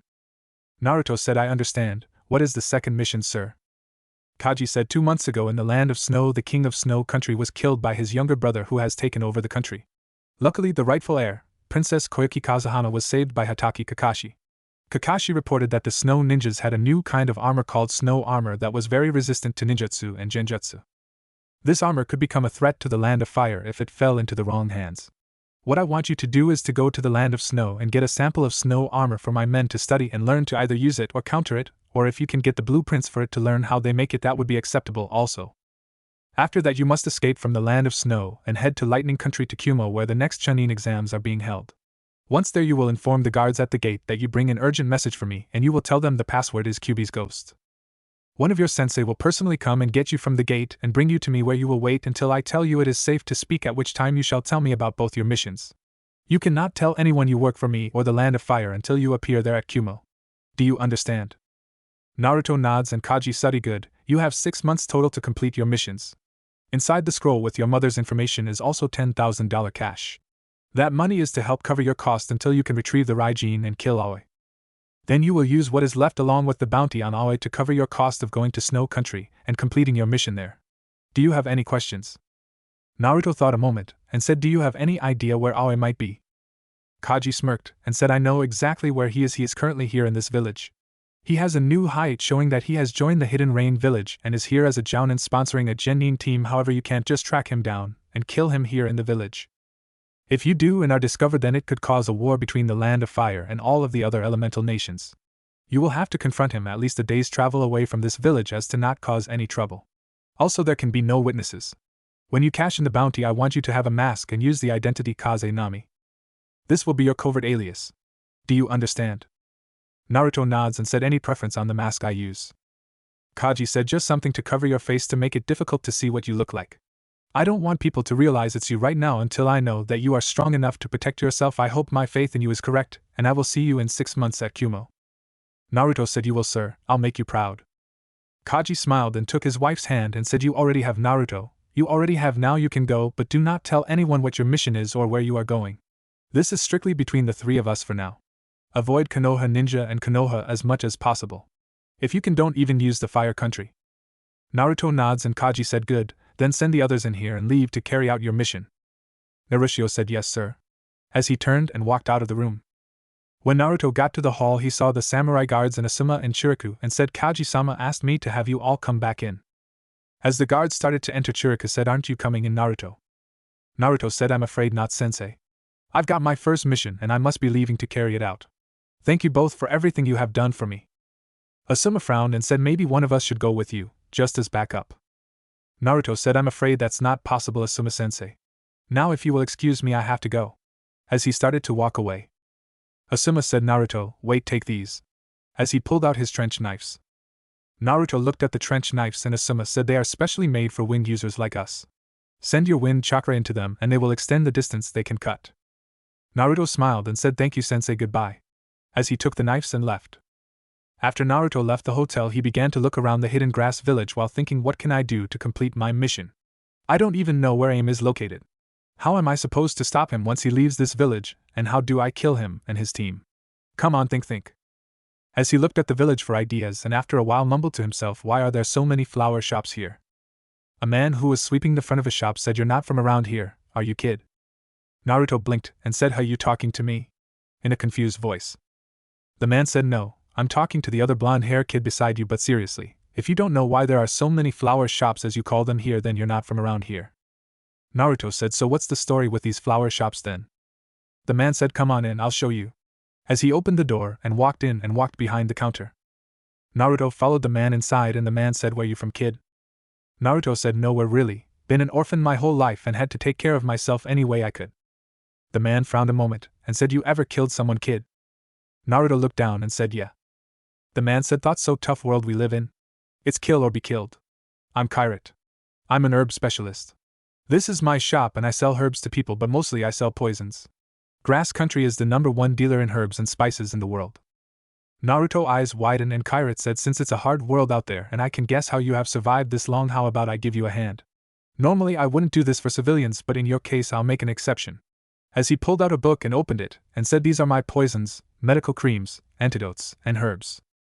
Since you're not a ninja, I'll have to charge you an additional 10% on anything you buy, but look through and see if anything catches your eye, but remember it's cash only here. Naruto nods and looked at the book and read the description of the items Kairat sold, and after 10 minutes said him, this one looks like it might be of use to me. Kairat looked at the one Naruto had pointed out and said, that's a poison used for assassination, what are you going to need that for? As he narrowed his eyes. Naruto looked at Kairat a moment and remembered his mission and said, I'm a bounty hunter, that's how I've lived till now. Not many would expect a kid to be one, and so I've been lucky enough to trick the guys I killed into underestimating me. The name's Kazenami. Kairat said, interesting, so you're a bounty hunter, huh? You surprise me, kid, but if that's your choice of career, then who am I to judge? Tell you what. How about we make a little deal? There's a guy who's been a problem for me. He's been trying to run me out of business for months now. If you can kill this guy for me, I'll give you a discount on all the poisons you buy from me and also give you a list of my contacts who sell my poisons to the rest of the world and let them know that you get a discount on all my poisons. Naruto thought a moment and said, deal. Kairat said, good, now this is the man I want you to kill. As he pulled out a picture and showed Kairat and another man side by side. Naruto said, he looks like your friend. Are you sure? Kairat said, Kito was my business partner, but then he got greedy and stole all my recipes and started selling them for less than I do to run me out of business. He used me and then threw me away. Naruto said, very well, where can I find him? Kairat said, his place is on the other side of town, but you won't be able to get to him there right now, he's preparing for the exams. Later today he's going to be in the Chunin exam stadium watching them and bragging about those competitors who are using his poisons. If you can kill him today, then we have a deal. Naruto said, very well. Have my poison ready when I return. As he left. As Naruto was walking down the street, he stopped and began to eat some dango from one of the food stands, and he pulled out the scroll and read. The Uzumaki clan was one of the greatest clans ever in the history of the world. The Uzumaki clan was the founder of sealing knowledge in the world, and most seals used today were originally created by the Uzumaki clan, and those seals that weren't created by them were based off of seals created by the Uzumaki clan. Your mother, Kushina Uzumaki, was nicknamed the Red Hot-Blooded Habanero because of her red hair and her round face. Nearly all members of the Uzumaki clan had red hair. Your mother was skilled with seals, kenjutsu, and swait unjutsu. Your mother was a special jounin who was known by lots of people for her beauty. She was a tomboy at heart, strong-willed, determined and loyal to her friends. She was also a bit of a prankster. More will be told later after verifying it. The seal on the bottom has a picture of your mother. Naruto saw this was all that was on the scroll for now, and he unsealed the picture of his mother and looked at it as he sat on the bench. A little bit later, Naruto, who was still sitting on the bench, heard Aoi's name being called, and he looked up and saw Aoi talking with 3 genins as they walked by, and Naruto thought a moment as they kept on walking, and a smirk slowly appeared on his face. An hour later, Aoi along with his 3 genin snuck into the house of Kito, and after looking around for a little bit found a safe that was quickly broken into by popping the henges. After taking the contents of the safe and sealing it into a scroll, the AIM team poured lamp oil on some of the furniture before lighting a candle and tossing it on the floor before breaking out the window as the inside of the house caught on fire. The sound of breaking glass caught the attention of pedestrians walking by, and they saw Aoi and then the smoke coming from the house, and Aoi said, quick, proceed with the plan. As they quickly ran different directions with the 3 genin going up in smoke, as they got out of sight, and as Aoi jumped over an alleyway he dropped a scroll. Moments later Grass Ninja were chasing after Aoi, who screamed, "You'll never stop me," and soon the village will be flooded with the blood of the innocent. As the Grass Nins tried to catch him, and he ran into another ally and disappeared in a puff of smoke. Half an hour later the Chunin exams were going on when the real Aoi was watching the exams, and 4 Grass Ninja appeared with weapons drawn, and went to injure Aoi, who suddenly was covered in smoke as the weapons were about to hit him, and when the smoke cleared there stood the body of Kito, who was gurgling a few moments before dying. Aoi, who had appeared in the seat Kito was in, was surprised by what just happened when he was hit over the head by a red-haired kid sitting next to a red-headed woman. Hit Aoi in the head with the child's teddy bear he had in his hand, and Aoi disappeared in a puff of smoke. Several Grass Ninja who were about to engage Aoi again said, "Shit, another Kagebunshin. Spread out and find him, detain the genin from aim, there will be hell to pay for this." As people were screaming and trying to get away, the red-haired kid screamed, "Mommy, mommy, my teddy bear." As the crowd was getting away and the woman grabbed the bear and the boy's hand and said, "Come on, son."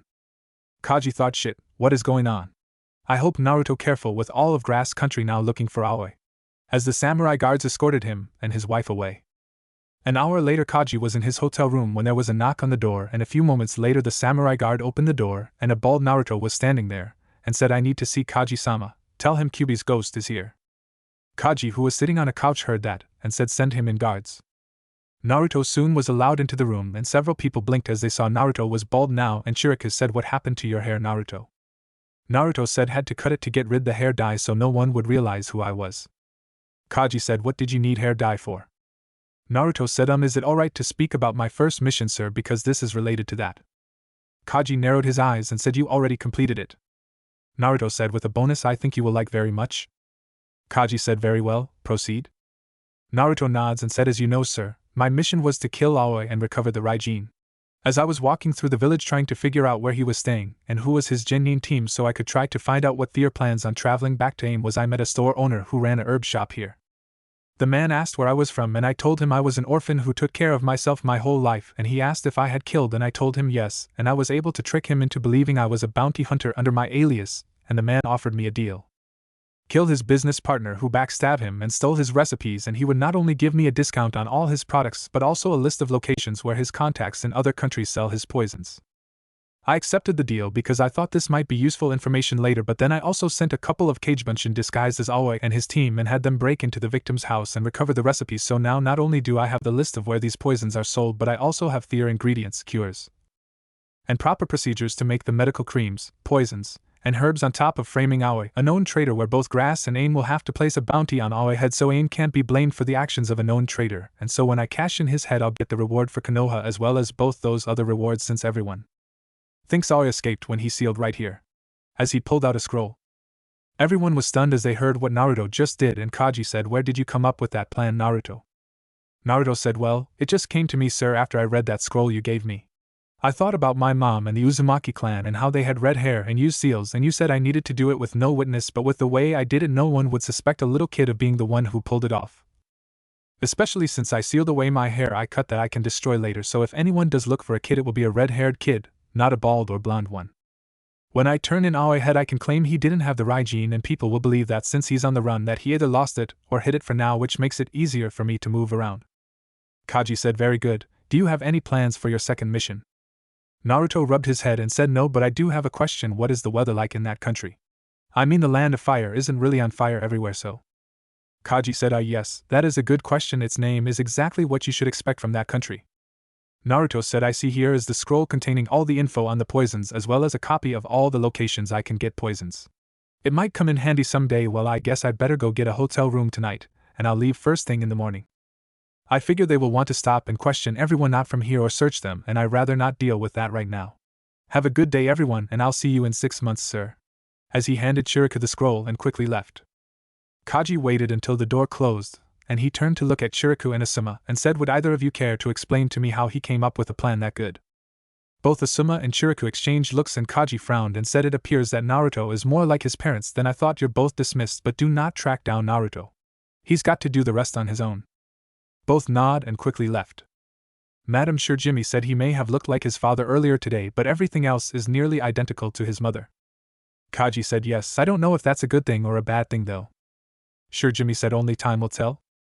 The next day Naruto entered the flower shop he was in before and saw Kairat sitting behind the counter, and Kairat said, "Hello Kaze, can you believe someone killed my old business partner?" Naruto said, "Yes, most unfortunate." Kairat said, "I heard my dearly departed friend's house burnt down also yesterday apparently by the same man who killed him." Naruto said, "Truly a shame." Kairat narrowed his eyes and said, "What are you playing at, boy?" Naruto smirked and pulled out a scroll and unsealed a book and said, "Your recipes." Kairat's eyes widened and he asked how. Naruto said, "Simple. I told our Genin team that they were being set up and that they had been poisoned by your dearly departed friend who had slipped an odorless and tasteless drug in their food. I told them my mother was betting everything we had on them to win and that she worked in the kitchen at the hotel they were staying at and had heard the chief cook talking to your friend. I told them my father was a poison expert and that he taught my mother how to help him make his products, and if they could get his recipe book on his poison she could make the cure for them. Since I told them mother, and I was facing slavery if we lost, they agreed since one of their teammates had the runs from the X-lax I has slipped into his drink, and I told them that was most likely the first stage of the poison taking effect. Then it was just sneaking into the hotel kitchen, get a couple of glasses of water, slip in some anti-diarrhea medicine into it, and boom, instant cure.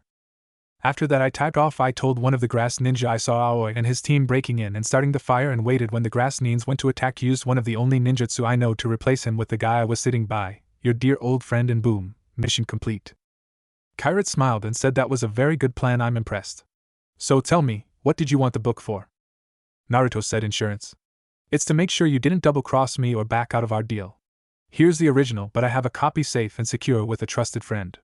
Anything happened to me, then your secret recipes go to the highest bidder. You keep your deal, then your recipes are safe." Kairat frowned and said, "And how can I be sure that you're not going to double-cross me?" Naruto said, "Simple, the recipes are useless to me, but the poisons and cures you have are worth a lot more, especially in my line of work. It's a dangerous world we live in. I need every advantage I can if I want to live to be at least as old as you. I could be your friend or your enemy. The choice is yours. You supply me with the poisons and meds I need, and I will make sure you're my main supplier of poisons for the next 5 years. After that time, if we both trust each other, I'll return my copy of your recipes and you can decide if I've been such a good customer you want to continue our business relationship." Kairat said, "I see you're a lot smarter than I thought you would. Tell me, how did you come up with that idea?" Naruto smirked and said, "I've had people screw me before, and I also found an interest in detective stories. The last place I stayed before I came here had this old guy who would write detective stories, and he talked out loud when he would write, and he was in the room next to me and the walls were really thin. I heard most of what he was writing, and it gave me some ideas. And thought I couldn't say that or Chiriki-sensei will be mad at me since he was the one writing those stories." Kairat said, "Very well, we have a deal, Kaze, but know this, you try and screw me and I'll not only have my contacts after you, I'll expose the truth about you killing my business partner." Naruto said, "And expose yourself for hiring me?" Kairat said, "It's your word against mine, and I'm a respected businessman here. You're an outsider."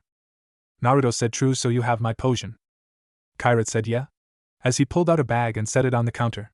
Naruto took it and paid Kairat, and started toward the door and said, "Oh, by the way, you seem like a decent guy, but next time you try to threaten someone, make sure they're not recording it." As he held up a tape recorder before running out of the store, leaving a wide-eyed and pale Kairat. 295. Chapter 5. 2 months later. Naruto was on board a ship heading for Snow Country after cashing in the bounty on Aoi and getting supplies to help him survive or train. Naruto was dressed in thick cloths with a gray cloak, and he had 20 Kagebunshin water walking beside the ship, while the real Naruto was doing push-ups, sit-ups, shadow kicks, shadow punches, as well as sparring with a couple of Kagebunshins who like him were swinging a ninjato trying to learn to use it, and running laps on the deck of the ship. The captain of the ship, seeing this, picked up a radio and said, "This is Snow Raider to Ice." "Snow Raider to Ice. We are 2 hours out, and we got some unknown shinobi on board." A few moments later a voice said, "Roger, Snow Raider, continue on course. We'll deal with the shinobi when you dock." The captain said, "Roger that." And thought, "Sorry kid, but if I don't inform them about you they will sink my ship, and without my ship I can't feed my family." 2 hours later, when the Snow Raider docked at the main port in Snow Country, Naruto, who had dispelled his clones when land came into view, walked off the ship and started down the dock. On board the ship, the captain said, "That's him." A snow ninja said, "He's just some punk kid." The captain said, "I swear, he was using some kind of clone that walked on water for most of the trip while the kid was training." The snow ninja frowned as he heard this and said, "Very well. Do your business and leave, but know this, if your information is wrong then Dodo-sama will deal with you." As he shoo-shined away to the end of the dock where 3 other snow ninja were waiting. When Naruto got to them, the one who had talked to the captain said, "Halt, who are you and what is your business here?" Naruto said, my name is Kaze Nami and… The ninja said, where are you from, Kaze? Naruto said, here and there. I'm a bounty hunter, thought I would come here to see if the rumors about a bounty I heard is real on a girl named Koiki. At the name, the snow ninja narrowed their eyes and the lead ninja said, oh, and what have you heard? Naruto said, just that somebody is looking for his niece Koiki and that he was willing to pay for her return. Said she was kidnapped by someone from Konoha. The snow ninja said, so are you trained to be a ninja bounty hunter? Naruto glanced at him and said, a trick here and there. You wouldn't believe the number of missing ninja who are willing to take on a kid to do grunt work like getting supplies from villages in exchange for a lesson or two, so the missing neens are harder to track. The snow ninja said, well, you're not welcome here, bounty hunter, leave? Naruto frowned and glanced around and said, I can't. I used up all my money to pay my passage here. I had. Naruto was interrupted by the snow ninja said, I've already talked with the captain of the ship you came on, and he will return you back where you came from, now go. Naruto frowned and said, very well. As he walked back to the ship with the snow ninja behind him, and when he got on board, the captain said, what the hell are you doing here? Naruto started to say something when the captain said, you're not welcome here. As he slapped Naruto on the back to try and push him back off the ramp, causing Naruto to go up in smoke. The snow ninja saw this and quickly said, shit, spread out and find that kid. Don't underestimate him. Several miles away on the coastline of Snow Country, Naruto thought, glad one of my clones heard the captain talking on the radio, and had a clone cover for me while I ran across the water when we got closer to land. As he got the memory of the cage bunchen back.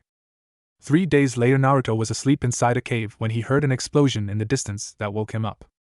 Naruto frowned and looked around when another explosion was heard, causing Naruto to go wide-eyed and thought, what the hell? As he got up quickly and moved toward the mouth of the cave. When he got there, he saw smoke rising in the distance and thought, should I? 30 minutes later, Naruto found the smoke was coming from a ravine. Looking down, Naruto looked and frowned as he saw several people below and thought, what is this? Naruto saw several snow ninja below and saw what looked like a factory. After observing for several hours what was going on, Naruto thought, so they are building something down there. That guy appears to be the man in charge of security here, and the rest of the people appear to be prisoners. That guy is important also, and if I had to guess with the worried looks he keeps sending toward that building, there is something important to him in it. I'll come back after it gets dark and sneak down. Maybe this is where they make that snow armor. As he got up and quietly left. After Naruto was gone, a figure appeared in a swirl of snow next to a man in gray snow armor and said, Nadar-sama, the intruder has left and is being tracked as we speak. It appears to be the same kid that was reported to have infiltrated the country a couple days ago. Rugen Nadar narrowed his eyes and said, observe him and report back on anything that is discovered. I want to know who he is working for and what he is after. He might be part of the resistance that has formed since Dodo-sama has taken over. Go. The ninja quickly left. Naruto was making his way back to the mountain path when he heard a cracking sound coming from below him, and he thought, what the hell is that? As the ground gave way, and he fell, hiding his head and passing out. Naruto awoke to the feeling of something licking his face, and he giggled a little as he felt something lick his whiskers and said, stop that, it tickles. As he moved his hand to his face to wipe away the liquid he felt on his face, and as he opened his eyes he froze as he saw blood on his hand.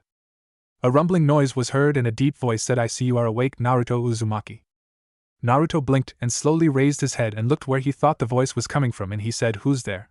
Show yourself. As he reached for his weapons and frowned when he found his weapons gone. The voice said, you have no need of weapons here, Naruto Uzumaki. Naruto frowned even more as he asked, how do you know my name? As he looked around. The voice said, I know a great many things about you, Naruto Uzumaki, son of Kushina Uzumaki, Jinchuriki of the Kyubi no Kitsune. Naruto growled a little as he heard this and said, where am I? Who are you? Show yourself. The voice said, I won't show you who I am for now, but you may call me Inari. As for where you are in my home. You were found in an underground cavern by one of my family, wounded with several scratches, frostbite, as well as a nasty wound to the head. Another hour and you would have died. Naruto pursed his lips and Inari said, that was 2 days ago. Naruto's eyes widened and said, 2 days in a shocked tone. Inari said, yes, had it not been for me and my family you would have died. Naruto lowered his head and said, then I owe you my life, thank you. Inari was quiet for several moments, and said, this place you are in is blessed by the goddess Inari. My people have lived here for many generations, and the leader of our people have always taken the name Inari as a sign of respect and honor to the goddess. Because of the holy property of this place, your normal healing ability is reduced. I'm sure you already understand that since you were at another holy land for nearly 6 months when you lived with the monks. Naruto's eyes widened and said, how do you know that? Inari said, my people are scattered across the world and we consider each other family. As such, we know a great many things we share with each other in order to protect our kind, and as such some of us have observed you at one time or another, and have told others about you. Naruto said, I see. What do you intend to do with me? Inari was quiet again and said, I wish to tell you a story. After I tell you the story, I will ask your opinion on the story. After that, I will either have one of my family take you back to the cave you were staying in or have you stay for dinner. Will you listen to my story? Naruto thought a moment and said, very well. I will listen. Inari said, this story begins a long time ago. There was a great and powerful demon who was so powerful that when he first appeared in the world, he nearly destroyed all life on the planet in his rage. Many animals died and were never seen again. Billions of humans' lives were ended, entire cities were wiped away completely, and the many great forests of the world were reduced to ash. The demon, after he released his rage on the world, went to sleep. Soon time passed by, hundreds of years passed by, and those races that survived adapted to live in the world as it was basically reborn again. Soon people began to think the great demon was gone, then they thought he was just a myth, until finally nearly all life had forgotten the great demon, but some things refused to be forgotten, and one day the demon awoke from his slumber by the noise of the world. Naruto asked what was the name of the demon. Inari said, Jubi. Naruto's eyes widened and Inari continued, now when Jubi first awoke he was groggy and didn't really understand what was going on. Much like adults sometimes do when they are rudely awakened by an alarm clock, they reach out and try to smash the alarm clock to shut it up. That is what the Jubi did, and in one moment the world around him went from a rich forest to a barren desert that is now called Wind Country. Naruto paled as he heard this, and Inari said, now this one act was noticed by all and it caused a great panic to spread through the world. Many believing they were going to die and began to try and run, others thinking of attacking whatever it was that destroyed that land, and countless other things. Finally it was decided to avoid that land at all costs, that is until one man appeared. This man was a sage who had learned to draw chakra from nature. He had been meditating, trying to become closer to nature when the Jubi attacked. Now let me ask you, what do you think happened to that man when the Jubi released its chakra into the world like it did? Naruto thought a moment, and said, the man died like everything else. Inari chuckled and said, good guess, but you're wrong. Because the man had been so close to nature, and then suddenly all of nature around him had been wiped out. The man went into shock while still drawing chakra from nature as such. The man's body began to change as he pulled the Jubi chakra into his body. When he awoke, he had completely took all of the Jubi chakra into himself, turning himself into a Jinchuriki like yourself. Naruto's eyes widened and Inari said, yes, that sage had saved the world, but at a cost. His body had been changed. His body naturally drew chakra from nature, which helped weaken the Jubi chakra enough to keep from killing the sage. His body would be destroyed by the Jubi chakra and healed by the nature chakra. As such, his aging slowed down. As he got older, the people soon began to see him as a sort of god among men. He lived for over 600 years and because of this became known as the Sixth Realm Sage. Over time he would teach people how to draw chakra from nature like himself, but while doing so they would accidentally suck some of the Jubi chakra into themselves and it would cause them to go into shock, but because of the nature chakra overpowering the small amount of Jubi chakra they drawed and the damage was healed quickly with a couple of benefits. Naruto asked, what do you mean? Inari said, when their bodies healed it made it where they began to create their own chakra instead of having to draw it from nature. Some who had drawn and even more of Jubi chakra body changed and they got what humans call bloodlines. Naruto's eyes nearly popped out of his head and Inari said, yes, that's right, that is the origins of what humans call bloodlines. Depending on what part of nature they were drawing chakra from when they took the Jubi chakra is what gave them their bloodlines. Naruto thought a moment as Inari waited in silence for Naruto to come to terms with what he heard, and Naruto asked, if that's true, then how did bloodlines like the Sharingan appear? Inari chuckled and said, near the end of the sage's life he figured out what was happening to cause people to create their own chakra, and the few bloodlines that had appeared by then he figured out that it was because they were drawing chakra from specific things like the wind, or the earth, the trees, or the animals themselves. Naruto's eyes widened and Inari said, the animals you know as summons were not originally summons, they were humans who had been drawing chakra from the animals around them. Naruto's eyes widened as he heard this and Inari said, now that you understand about bloodlines and summons, let me tell you about the 9 Bijas. The 9 Bijas were originally humans as well, but instead of drawing chakra from animals, or even nature, they tried to draw chakra from the summons themselves, thinking if they were the strongest they would be the leader, as well as drawing as much chakra as they could from the sage. It showed the greed and evil in the hearts of people. The sage saw this, used his powers to change them even more as a warning to all those who would try to use the gifts he was giving to the world and cause them to grow larger than normal so that they would be considered freaks to others, even their own kind, and would have to live a lonely life as they would be too large to have a family, and others would fear being crushed by them. Naruto got a horrified look on his face and Inari said, yes, I am sure you understand the pain they must have felt as their punishment, but tell me, do you think they deserve their punishment?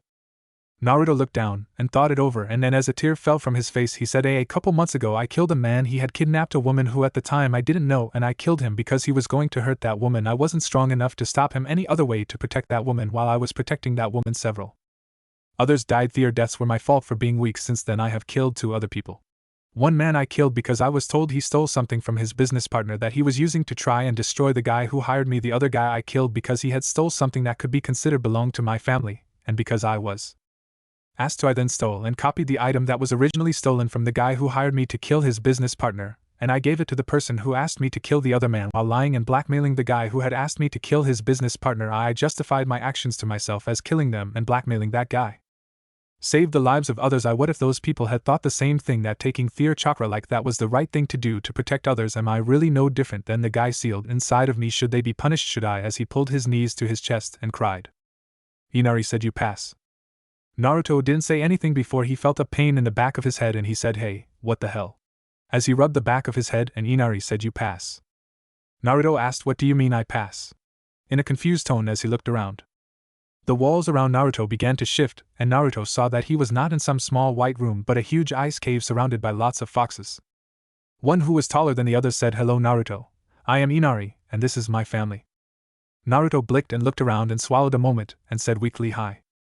Inari said, if you would Naruto, my daughter there would like to finish healing your head wound, so please sit down and let her heal you while we talk. Naruto nods and saw a snow-white fox about as tall as him walk over and said, hello Naruto, I am Kitsu, and I have the ability to heal, but to do so I will have to lick you like I was when you first woke up. Is that alright? Naruto said, you're not going to eat me, are you? In a guarded tone.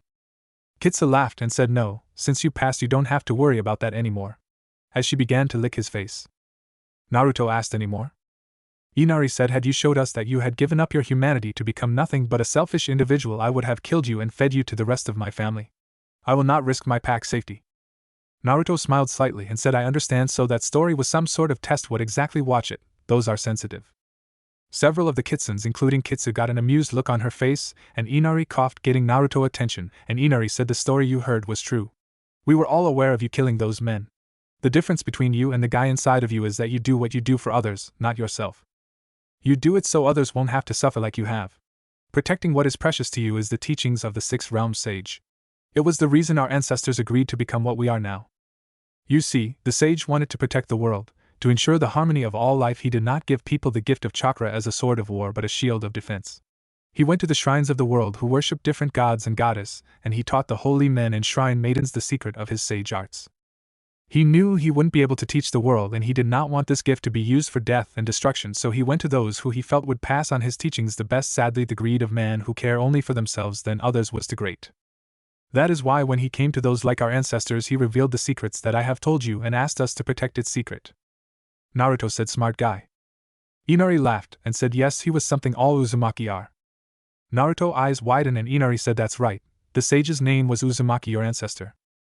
Naruto smiled slightly, and Inari said his wife was the first to discover how to use seals. The sage was a tired old man when he came before our ancestors. He wanted to pass on in old age with his wife, but he couldn't because of the power of the Jubi inside of him. He had come up with an idea. He had 2 sons, but sadly his sons had believed they were better than others, having grown up the sons of a man considered a kami. He did not believe they would not do what he wanted them to, so when he and his wife appeared before our ancestors, he told them that he could bless them to honor the god or goddesses they worshipped and even extend their life.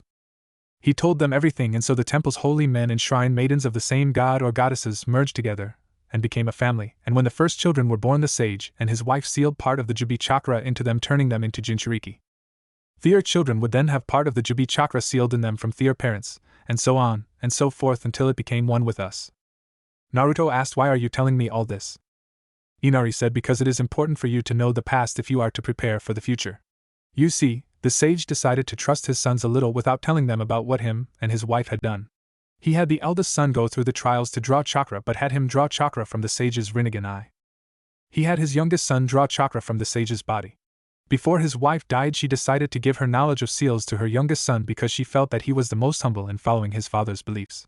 This of course angered the elder brother, and he killed his mother.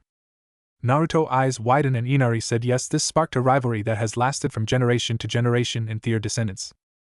Now the sage, after his wife was killed, the woman he felt was his angel who fell in love with an old man who was immortal, deserved to be as close to God as possible. He made a shrine for her, and sealed the shrine in a huge stone that he used his powers to send into the heavens. Can you guess what that shrine is? You see it almost every night. Naruto thought and said the moon. Inari said very good, yes, the sage created the moon and then sealed himself in a tomb somewhere.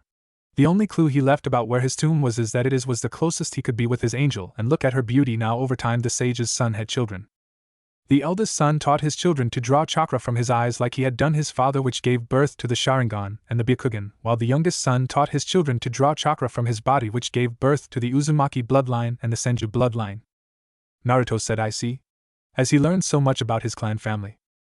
Inari smiled and said, good, now the reason I am telling you this is because I want to know if you have thought about what will happen to the Kyuubi when you die.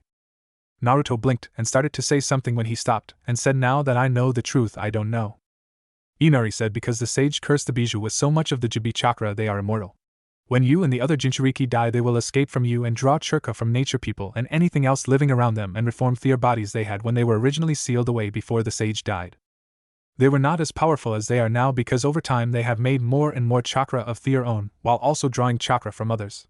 They know the only way they will ever die is to destroy everything where they won't be able to draw chakra from other things and die. Naruto looked down and Inari said, the Fire Lord knows some of this from what he has learned about your family, and because of what he has been able to learn thinks that only an Uzumaki can hold the Kyuubi, and is planning to help you create a large family so that when you die one of your children or grandchildren will be the Kyuubi next Jinchuriki. Just like your mother was and just like Mito Uzumaki Senju, wife of the Shodame Hokage was. Naruto eyes widened and thought, so he's just using me. Inari said, don't be angry with him, Naruto. He's doing what he thinks is best to protect others. Just like the reason you had to kill those men. Naruto eyes widened and then he lowered his eyes and Inari said, he's right somewhat though. And Uzumaki is the best choice to seal the Kyuubi into being the sage's descendants, but he's also wrong. There is a way to kill a Bijou. All of them actually. Naruto looked up and asked how. Inari said, drawing chakra from nature is very dangerous. In fact, it's so dangerous only one human in the world currently knows how to do it. Jiraiya of the Sanins, the Toad Sage. The Toads have taught him the secret of the sage on drawing chakra from nature. It's possible that you could learn to become a sage also when you're older. Naruto pursed his lips and said, so if I want to kill Kyuubi then I have to become a sage. Inari said, if it was that easy then the Bijou would have been destroyed years ago. No, that is only the first step. To kill the Bijou you would not only have to become a sage. You would have to learn to take the Jibi chakra from the Bijou, which would make you immortal unless you had your descendants draw on the Kyuubi chakra from you after becoming sages and repeat the process over and over again until all of the Kyuubi chakra is completely gone, which is what I am offering you. Naruto eyes widened and said, what do you mean? Inari said, Kitsu, please come here. Kitsu walked over and Inari nods to Kitsu, whose body was covered in smoke, and when it appeared again there stood a 10-year-old white-haired, gray-eyed, human girl. Inari said, what I am offering to do is to teach you to become a Kitsune sage when you are older. You will be given a summoning contract for the Kitsunes, and we will become part of your family. However, only you and us will know everything I have told you. In exchange for this, when you become a sage and take all of Kyuubi chakra for yourself and become immortal, you will have children with Kitsu here. She will become one of your wives. She will teach the children she has with you on how to become sages to draw chakra Kyuubi chakra from you, making you mortal again. In time they will be married to someone of our family who will have kids who will then be taught to become sages to draw on Kyuubi chakra, and over time we will destroy the Kyuubi once and for all. Naruto pursed his lip and narrowed his eyes and said, the eyes caving in, that was you, wasn't it? In a neutral tone. Inari smirked and said, you were being followed by a team of snow ninja. We made them think you were dead in order to save you. Naruto said, so this was all a setup.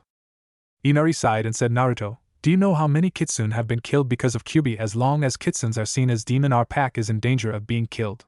What would you have me do?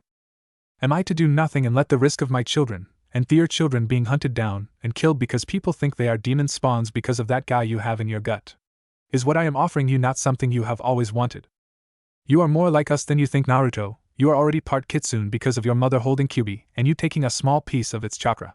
That is why you have those whiskers on your face that you commented on were sensitive. Naruto sighed and sat down and said, I am only 6. Kitsu said, 7, your birthday was a week ago. You were on a boat to Snow Country at the time. Naruto blinked as he noticed the change in her voice now that she was in human form and said, still, I haven't even thought about having a family of my own. I only recently found out about my mother, and I still don't know anything about my father. And Kitsu placed her hand over Naruto's mouth and said, you're rambling? Causing a few Kitsunes to snicker. Naruto shot her a glare, and after she moved her hand away he said, what about you? Are you okay with this? I mean, you don't even know me. Kitsu said, Naruto Uzumaki, blonde hair, blue eyes, 3 whiskers on each cheek, loves ramen, orange, pranks, and recently gardening, detective stories, and… Naruto covered her mouth and stared at her for several minutes, and then he looked at Inari, and said, "How long have you been planning this?" in a demanding tone. Inari said, "Ever since I heard that you had disappeared from Konoha. After what happened the day you were born, I decided to keep a close eye on you. Since Konoha had several fox hunts where hundreds of kitsunes were killed, I knew that any trouble you caused would be blamed on Kyubi and by extensions kitsunes in general.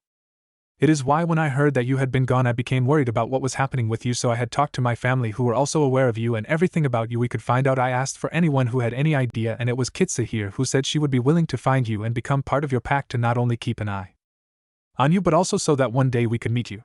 Then it was like Inari had blessed us when we heard you had came to these lands, and we knew that we probably wouldn't have a better chance to meet you." Naruto said, "But she's your daughter." Kitsu said, "I'm a kitsune, Naruto. Male kitsunes stay with the pack when they get older, but females go out and look for a mate to start their own pack." Naruto said, but you're oh damn it, I don't know how to say it. You're not a regular kitsune. You're damn it." Kitsu said yes though as she closed her eyes. Inari said, "Naruto, what my daughter here is trying to say is some of the stories you have heard about kitsune are true to some extent. What you see here is all of the kitsune summons in the world."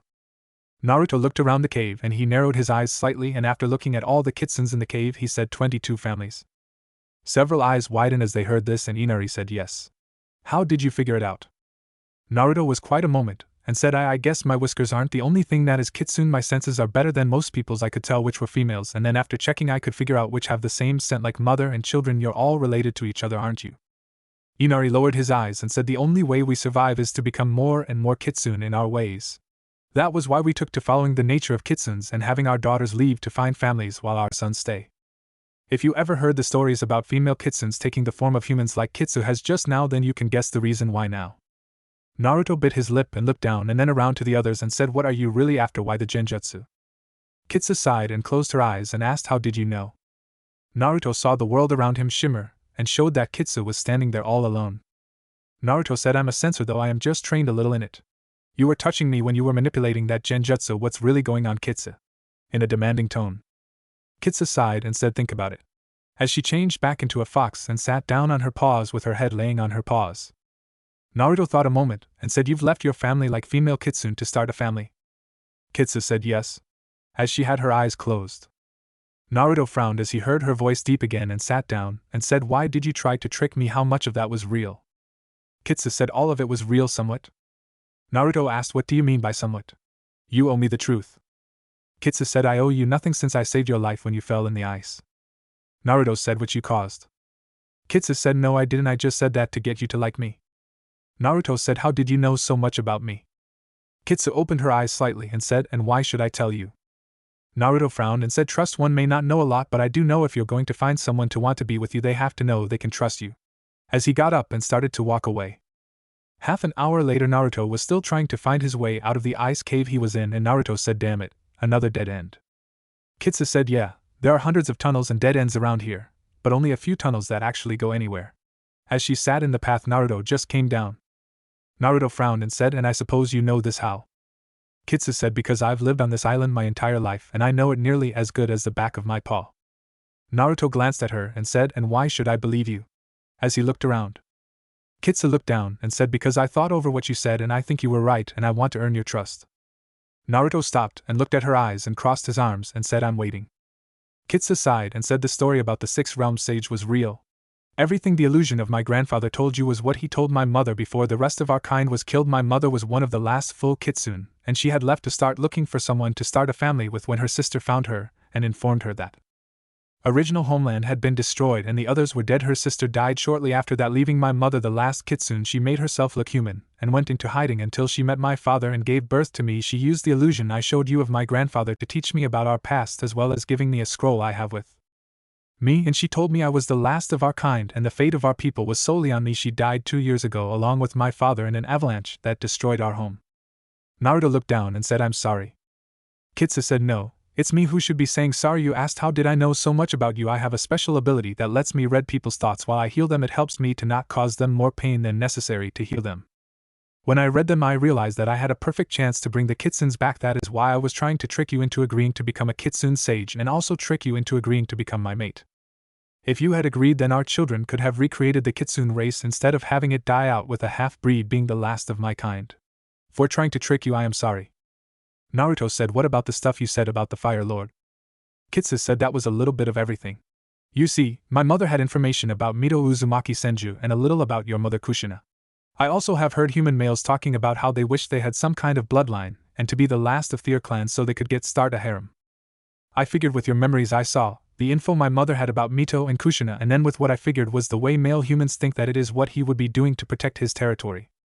Naruto thought for several moments, and said, can you help me escape from this place? Kitsu said, follow me. As she turned and started to walk away. 45 minutes later, Naruto's eyes widened as he came out of a cave and said, no way. Kitsu said, yeah, this is the cave that you were originally staying in. That tunnel we fell out of is a secret entrance under the ice to escape with people chasing me. I could lure them into the ice tunnels and lose them in there where they would most likely die. Naruto said, thank you, so what now? Kitsu said, does that mean you forgive me? Naruto said, I don't know yet, I still need to think, but I do trust you a little bit. As he saw her look down. Kitsu said, I see, I still want to be with you since you are part Kitsune, so if you decide not to become a sage, at least I can help keep my race from dying with me. Naruto said, but how will that work? Hell, how were you able to change human before? Kitsu's body was covered in smoke, and when it cleared there was her human form, but now she had a 2-foot-long foxtail and a pair of fox ears and 2 whiskers on her each cheek, and said, this is my true form. Besides the whiskers on my face, my ears, and tail, I am mostly human since I am a half-breed. My pack created a seal that allows us to revert to human form or fox form by either suppressing the nature chakra that we draw turning us full fox or flooding our body with nature chakra turning us completely human. Naruto said, I see, besides the whole Kitsune race thing, why me? Why do you want to be with me? Kitsu thought a moment, and said, because I see a kinship in you.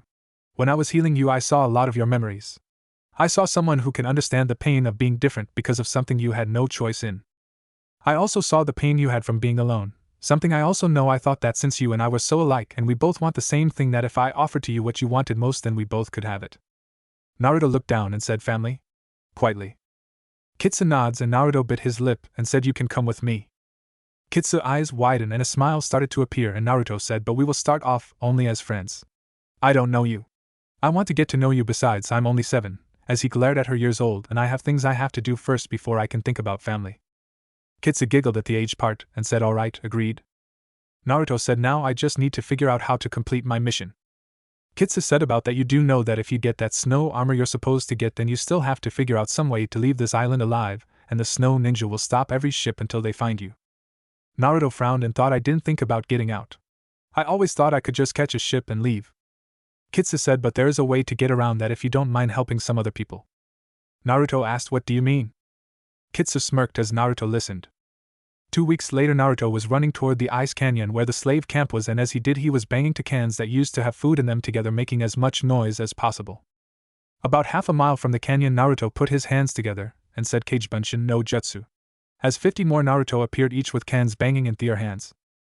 It wasn't even 3 minutes later when the first snow ninja appeared and began to flash through hand signs as one Naruto dropped his cans and made his own hand signs, and as the snow ninja finished his and as snow started to rise up, the Naruto who had made hand signs said, great breakthrough no Jutsu. And the snow ninja was launched backwards from the wind attack, also causing snow and a little ice to fly through the air as well. As more snow ninja arrived, another Naruto clone would repeat the process while dropping their cans and launching a great breakthrough at the snow ninja, causing the snow ninja to get hit and launched into the air, and more snow into the air, blinding the snow ninja and injuring them from the snow and ice that was becoming a mini blizzard. Down in the ice canyon, Nadar frowned and said, what do you mean our men are being defeated by a boy and his clones? Go up there and stop him. In a demanding voice. As the snow ninja left, Nadar frowned when suddenly loud explosions went off, causing cracks to appear in the ice all over the canyon as well as scaring the prisoners. Nadar, seeing the huge explosion, was distracted for just a moment when his snow armor shield activated, stopping the Raijin. Nadar jumped away and saw Naruto standing there with the Raijin and said, well, what do we have here? Who are you and why are you here? Naruto said, my name's Kazunami. Surrender.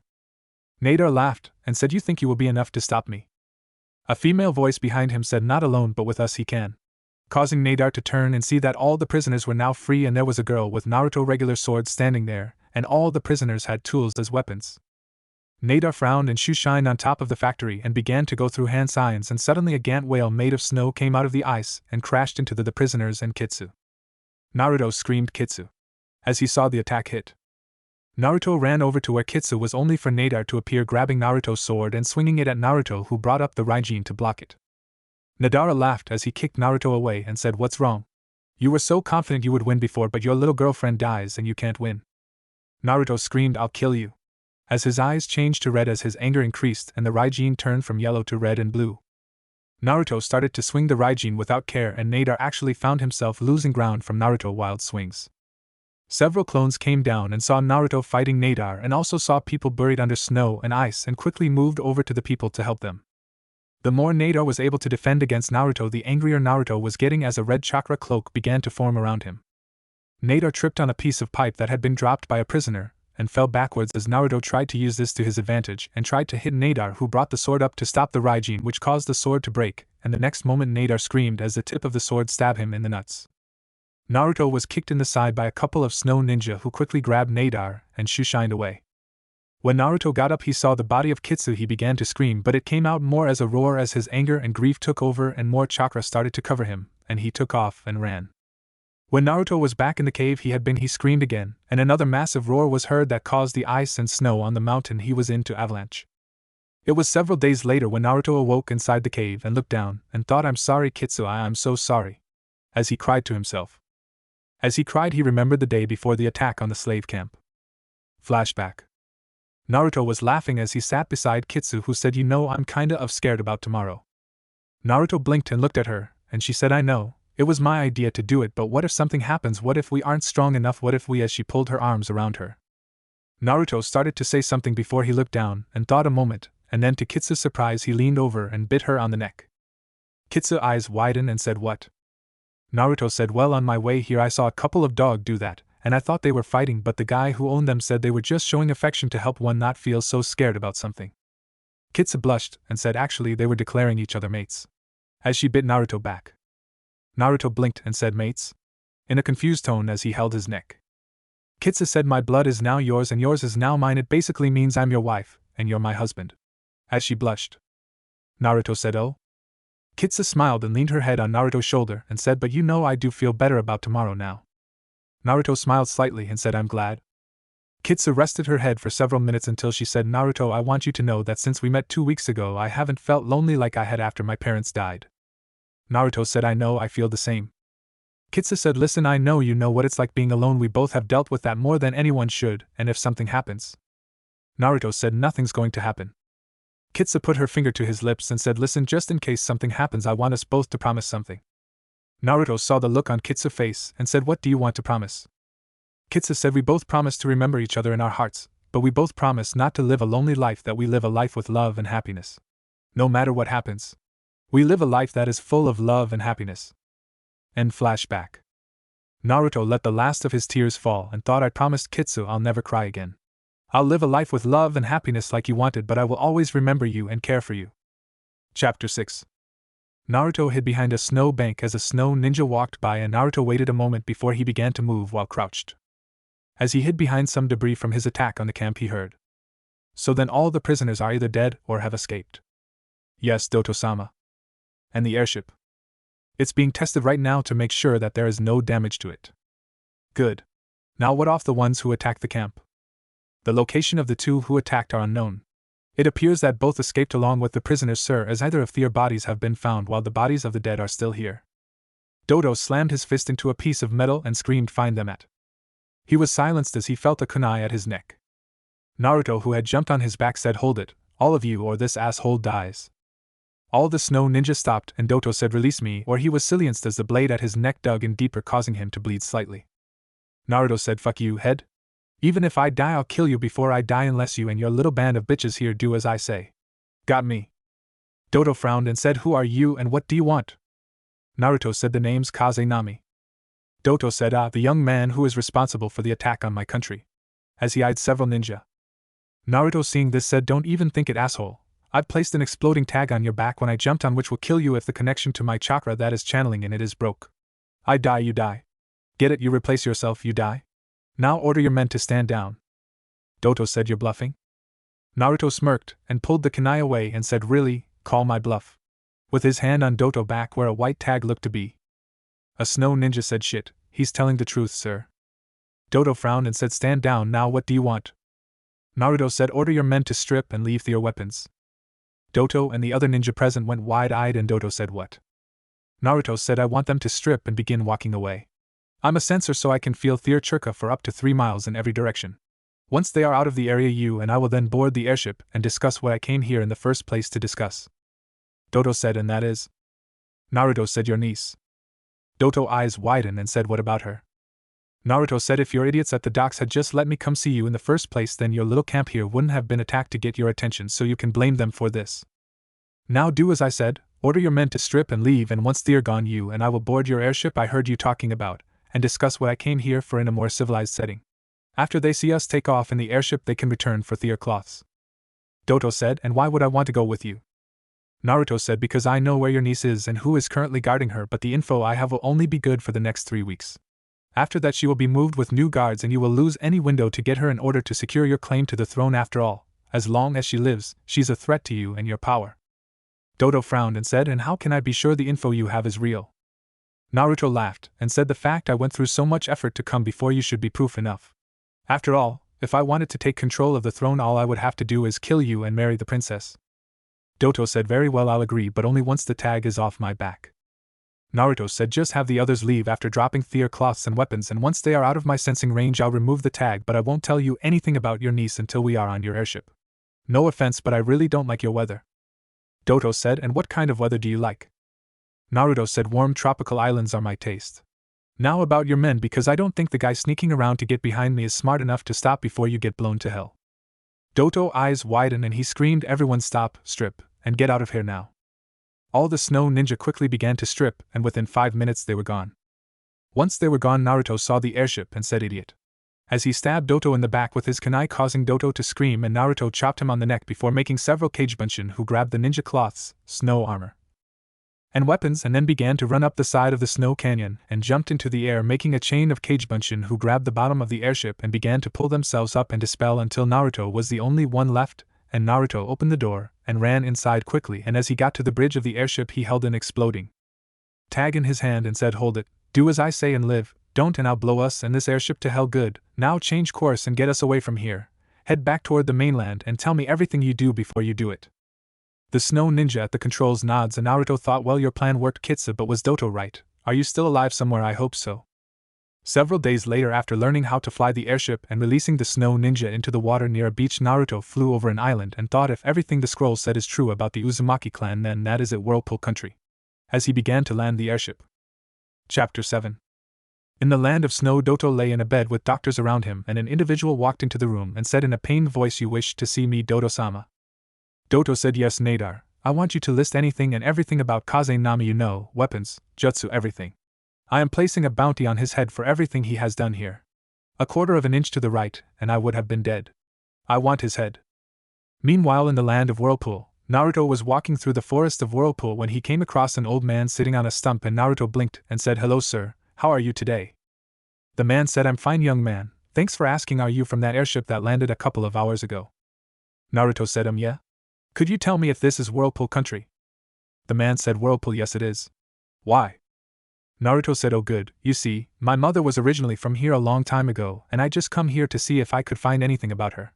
It's probably a dead end since she left here when she was 8 years old, but well, I never actually got to meet her since she died the day I was born. Have you been here very long, sir? The man said, most of my life. Naruto sighed. If I showed you a picture of my mother, do you think you could see if you might remember her, or maybe someone who might be able to point me in the right direction?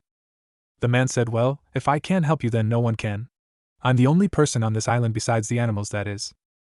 Naruto said, oh, I guess that makes sense. I had read that Whirlpool Country was destroyed by IWA during the last Great War. Since you've been here all alone, would you like to leave? I mean, I can take you wherever you want to go. I was just thinking it probably lonely here. The man said, that's nice of you to offer, but shouldn't you ask the others on that airship if... Naruto said, there is no one on the airship. I brought it here. The man's eyes widened slightly and said, I see, and how did you get it? Naruto looked down and said, my mate told me about it. She. The man blinked and said, mate, in a questioning tone. Naruto rubbed his neck where Kitsu had bit him and said, don't worry about it. Anyway, she told me about the airship that was being built in a slave camp in some place I don't want to mention on. We tried to free the slaves, and long story short, I was able to take the airship, and it appears most of the slaves are free. The man asked, and your mate? Naruto looked down and said, I don't know, she was hit with a jutsu, and I thought she was dead. I lost it for a little bit in my anger. When I went back, the slaves were gone, as was her body, but the bodies of the dead were still there. I'm hoping she's alive somewhere, but I don't know." As a tear fell, the man walked over and put his hand on Naruto's shoulder and said, "It's sad that someone as young as you should have to face something like that. Maybe your mate isn't dead, maybe she's alive. Maybe she was just injured and those people you helped free were able to take her away to be treated. Why don't you go back and look for her?" Naruto said, "I want to, but I can't get back there now. They have every way into that place watched, and if I use the airship they will see it and be on me the moment I land and take the airship and kill me." As he looked down, the man said, "Does your mate not mean enough to you that you W?" He was silenced by the ki coming off Naruto, whose eyes became slitted, and Naruto said, "Don't you dare say that she meant more to me than you could ever know." The man was silent for several minutes and said, "You said you lost it. I take it you wanted revenge." Naruto was silent, and the man said, "By the way, my name's Erasure." Naruto frowned and said, "Naruto?" Erasure said, "Tell me something. Using your rage against the guy who used the jutsu, did it make a difference?" Naruto bit his lip, and Erasure said, "Did you quest for revenge against him make you feel better? Did it save her life? Did it do anything really besides cause more pain and suffering in the world?" Naruto looked up at Erasure, who smiled slightly and said, "He hurt someone close to you. You turn around and hurt him, but then those who are close to him want to hurt you, which causes others who are close to you to want to hurt them. It's a ripple that spreads out, causing more and more destruction as it goes until it destroys everything in the world." Naruto frowned, and Erasure said, "Just think about what I said." As he got up and started to walk away, Naruto said, "Hey, where are you going?" Erasure said, "Home." Naruto started to follow Erasure, and Erasure said, "Why are you following me?" Naruto said, "You didn't help me about my mother." Erasure stopped and turned to look at Naruto and said, "And why should I help you?" "Because you offered me a ride on your airship. This is my home. Why would I want to leave it?" Naruto frowned and said, "Well, is there anything I can do to get you to help me?" Erasure looked at Naruto and said, "Tell me how to stop the ripples of destruction. If you can do that, then I'll help you. Also, don't follow me. I'll be back at the clearing tomorrow morning. If you're still here and think you got an answer, then well, talk." As he turned and started to walk away, Naruto quickly thought a moment and said, "Make people quit hurting." Erasure stopped and turned to Naruto and said, "And how do you do that? The human race is a greedy, selfish race. We care only for ourselves and how to make our own lives better." Naruto said, "Like you right now. You could help me, but you want me to give you some stupid answer." Erasure said, "In a way, yes, except your quest for information on your mother is important to you, and my quest to finding an answer for my question is mine. Why should I spend my time helping you when you won't help me first?" Naruto bit his lip and thought, he's right. Our quest is important to us, so why would my request be more important to him than his to me? And said, "Someone has to be willing to put their quest to the side first to help others first before they help themselves." Erasure said, "So you're saying someone has to be willing to be selfless instead of selfish?" Naruto said, "Exactly." Erasure said, "But how does that help us with the question I first asked? How do you stop the ripple of destruction?" Naruto said, "I don't know." Erasure turned and said, "I'll be back in the morning. If you come up with an answer, meet me here tomorrow." As he disappeared, making Naruto's eyes widen. Naruto frowned and began to walk away while in thought. An hour later, Naruto came to a lake and thought, how do you stop the ripple of destruction? As he picked up a small stone and threw it in the lake. Naruto watched as the ripples came to the shore and then bounced back, meeting the ripple, and Naruto's eyes widened and thought, that's it. The next morning, Naruto awoke to the sound of Erasure cracking nuts, and Naruto rubbed his eyes, and Erasure held up a peanut and said, "Nut." Naruto said, "Thanks," as he took one and began to eat it. Erasure said, "So do you have an answer to my question?" Naruto said, "I think so. To end the ripple of destruction, someone has to make a stand to block the ripples and create ripples of their own to cancel out the ripple of destruction." Erasure nods his head and said, "Interesting theory, but tell me, what kind of ripples would someone have to make to cancel the ripples of destruction?" Naruto looked down and after a few minutes said, "The ripple of destruction are caused by people being selfish. To stop the ripple of destruction, someone would have to make ripples from selfishness." Erasure asked, "But how does one do that? We are a race of selfish, greedy people." Naruto said, "I don't." Naruto suddenly had a flashback. Several of the Kitsuns, including Kitsu, got an amused look on her face, and Inari coughed, getting Naruto's attention, and Inari said, "The story you heard was true. We were all aware of you killing those men. The difference between you and the guy inside of you is that you do what you do for others, not yourself. You do it so others won't have to suffer like you have. Protecting what is precious to you is the teachings of the Sixth Realm Sage. It was the reason our ancestors agreed to become what we are now. You see, the sage wanted to protect the world. To ensure the harmony of all life, he did not give people the gift of chakra as a sword of war but a shield of defense. He went to the shrines of the world who worshipped different gods and goddesses, and he taught the holy men and shrine maidens the secret of his sage arts. He knew he wouldn't be able to teach the world, and he did not want this gift to be used for death and destruction, so he went to those who he felt would pass on his teachings the best. Sadly, the greed of man who care only for themselves than others was too great. That is why when he came to those like our ancestors, he revealed the secrets that I have told you and asked us to protect its secret. End flashback. Naruto looked at Erasure and said, a person has to be willing to sacrifice for others, to use their strength as a shield of defense, to protect that which is precious to them. Erasure looked in thought and said, and are you such a person? Naruto said yes. Erasure said, then why did you in your own words lose it when your mate was hurt? Naruto flinched and after a few moments said, because I wanted to protect her. Erasure said, and did you defend or attack when she was hurt? Naruto said, I, as he realized the truth and thought I attacked him instead of defending Kitsu. If I had defended her instead, then I wouldn't have to. Erasure interrupted Naruto's thoughts and said, you wouldn't have to wonder if she is alive somewhere. If she is injured, is she dead? Where is she? You would know where she is. You wouldn't have to think, did I accidentally hurt her when I lost control? Did I hurt others in my rage? Naruto, whose eyes were wide, looked at Erasure, who said, do you understand now, Naruto? It is so much easier to take the low road and quickly attack and blame others like how the people blame you for Kyuubi. Naruto's eyes widened again and said, how do you know about that?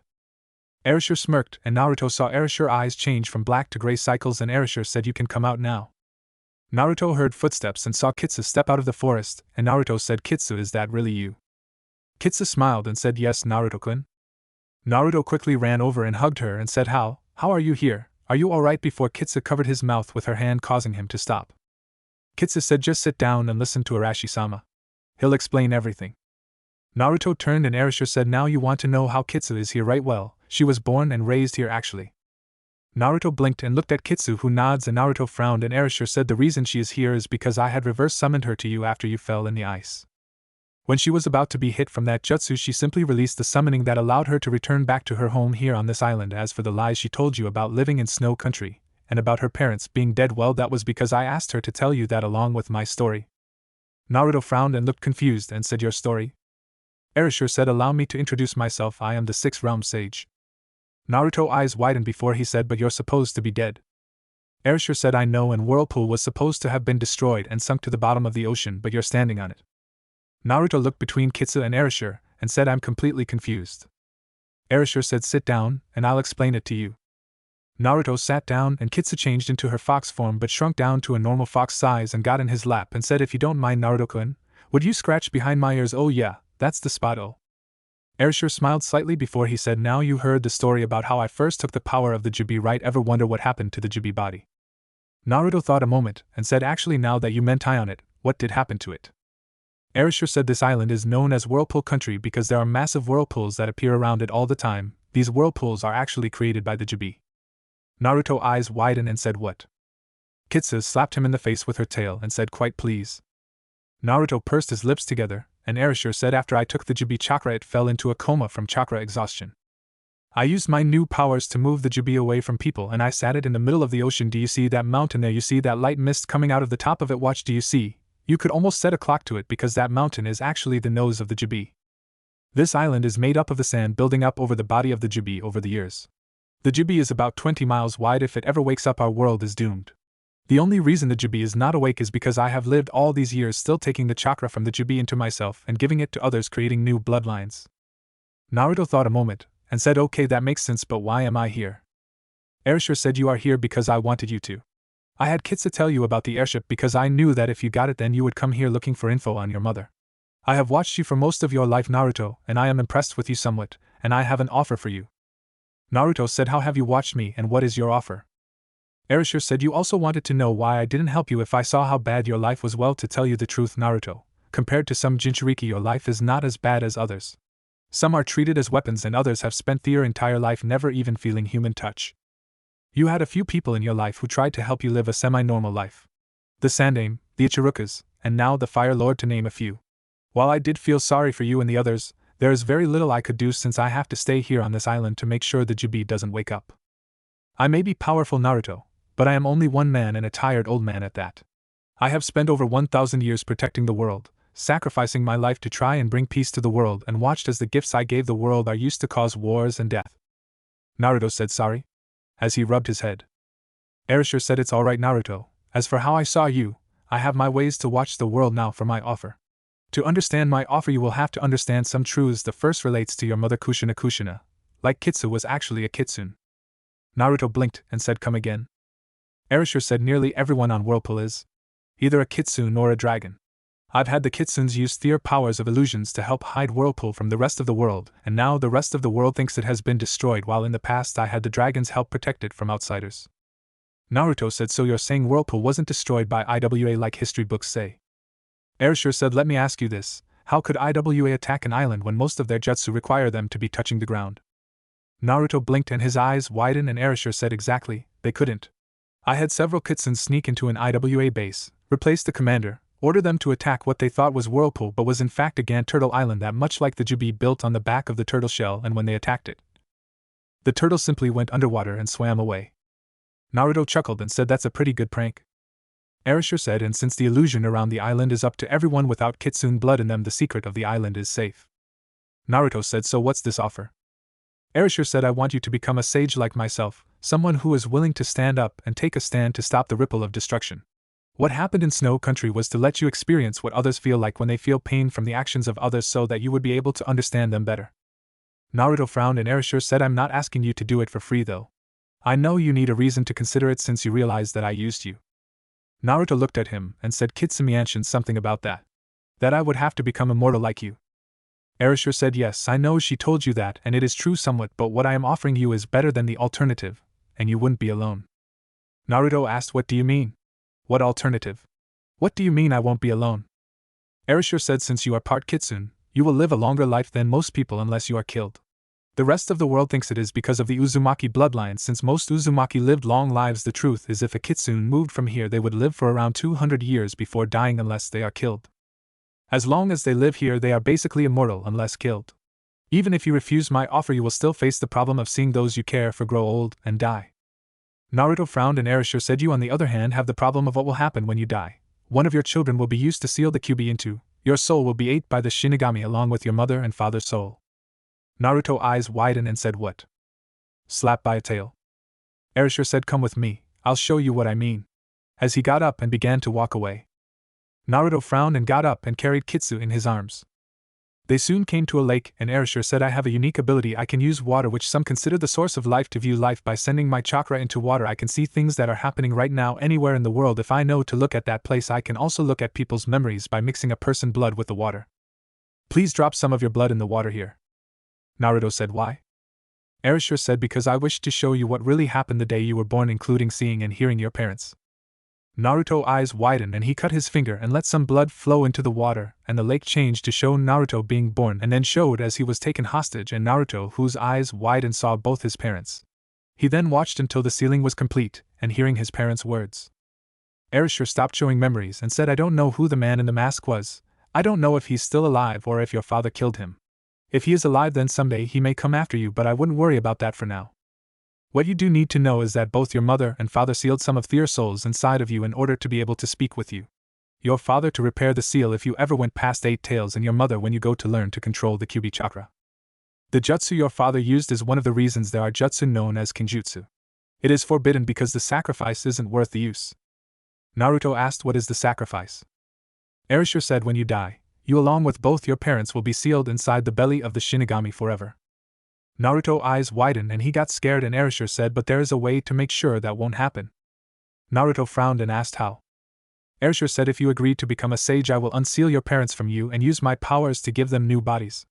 They will both become kitsunes and will have to live here on this island. I will use my powers to make a trade with the Shinigami. 3 souls for 3 souls. I've done it before when I brought my wife back to life when we first moved here, so all I will have to do is make sure that he gets whatever 3 souls he wants, and it won't be a problem." Naruto said, "But that isn't fair." Erasure blinked and said, "Oh, wait, I see what you're thinking. No, Shinigami only actually wants evil souls. People who have committed crimes against kami, man, and nature.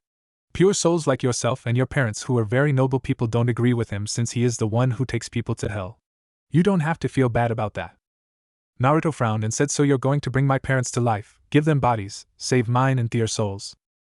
Erasure said, "And since I know the Fire Lord is planning for you to have your own harem, I will also use my powers to bring your future wives back to life as kitsunes as well as any children you have after they pass away, and so on, and so on." Naruto said, "That sounds too good to be true. What do you get out of it?" Arisher looked at Naruto and said, I'm a very old and tired man, both my wife and I want to pass on Naruto. I want you to become my successor and become the new 6th realm sage and protect the world from the Jubi until you are ready to pass on the torch like I am now. Naruto I widened and Arisher said, but that is in the future. What I will do is let you live your life, and once you die I'll bring you back to life as a kitsune like I am going to do your parents. Once I do that I'll begin to teach you everything I know in order to protect the world from the Jubi. All I ask is while you live your life in the world as a kitsune sage that you will try to help bring peace to the world by stopping the ripple of destruction. So what do you say? Naruto was quiet for several minutes, and said, It's why do you trust me with this? Arisher said, because you are my grandson. Naruto eyes widened and Arisher said, your mother Kushina is my daughter. I've had a very long life and I have had several wives who are still with me. Kushina mother is one of them, and she would like to see her grandson and daughter again. Naruto frowned and said, if that's true then why didn't you come for me? I could. Arisher said, Kyuubi, the reason I didn't come for you is because the people of the world would have searched everywhere for you in order to get the Kyuubi because they see him as a weapon. If I would have brought you here then they would have eventually found you and then the secret of this place would have been lost, just like your parents had to make a sacrifice to save the lives of everyone in Konoha and you. I had to make a sacrifice to leave you there in order to save the lives of you and the rest of the world. Being a sage is about living a life of selflessness. Naruto sighed and said, I see, I guess I understand. I don't like it but I understand. Arisher said, so what will you do? Naruto looked at him and said, what do you think, Grandpa? Chapter 8. Naruto looked around the village of Whirlpool and said, I always thought this place would be bigger. Arisher said, that is because you're thinking that a hidden village has to be big like Konoha or Grass Country. The hidden waterfall village is actually smaller than this. There are only 62 people on this island, 40 of which are kitsunes, 20 are dragon and the last 2 are you and me. Naruto asked, are there any other kitsunes in the world? Arisher looked in thought and said, none that I know of. That's not saying there aren't, but if there are then they most likely don't know about their connection to Whirlpool. Kitsunes are loyal to Their. Naruto said, please stop talking about them like Their animals. It's. Arisher sighed and placed his hands on Naruto's shoulder and said, Naruto, Their ancestors were originally human and made a choice. When they made that choice they stopped being human. Each of those that I changed into summons have accepted the fact they are not human. They made a choice like you have made a choice. There's no going back for any of them. Naruto said, being a kitsune is like a bloodline, don't bloodlines thin out over time?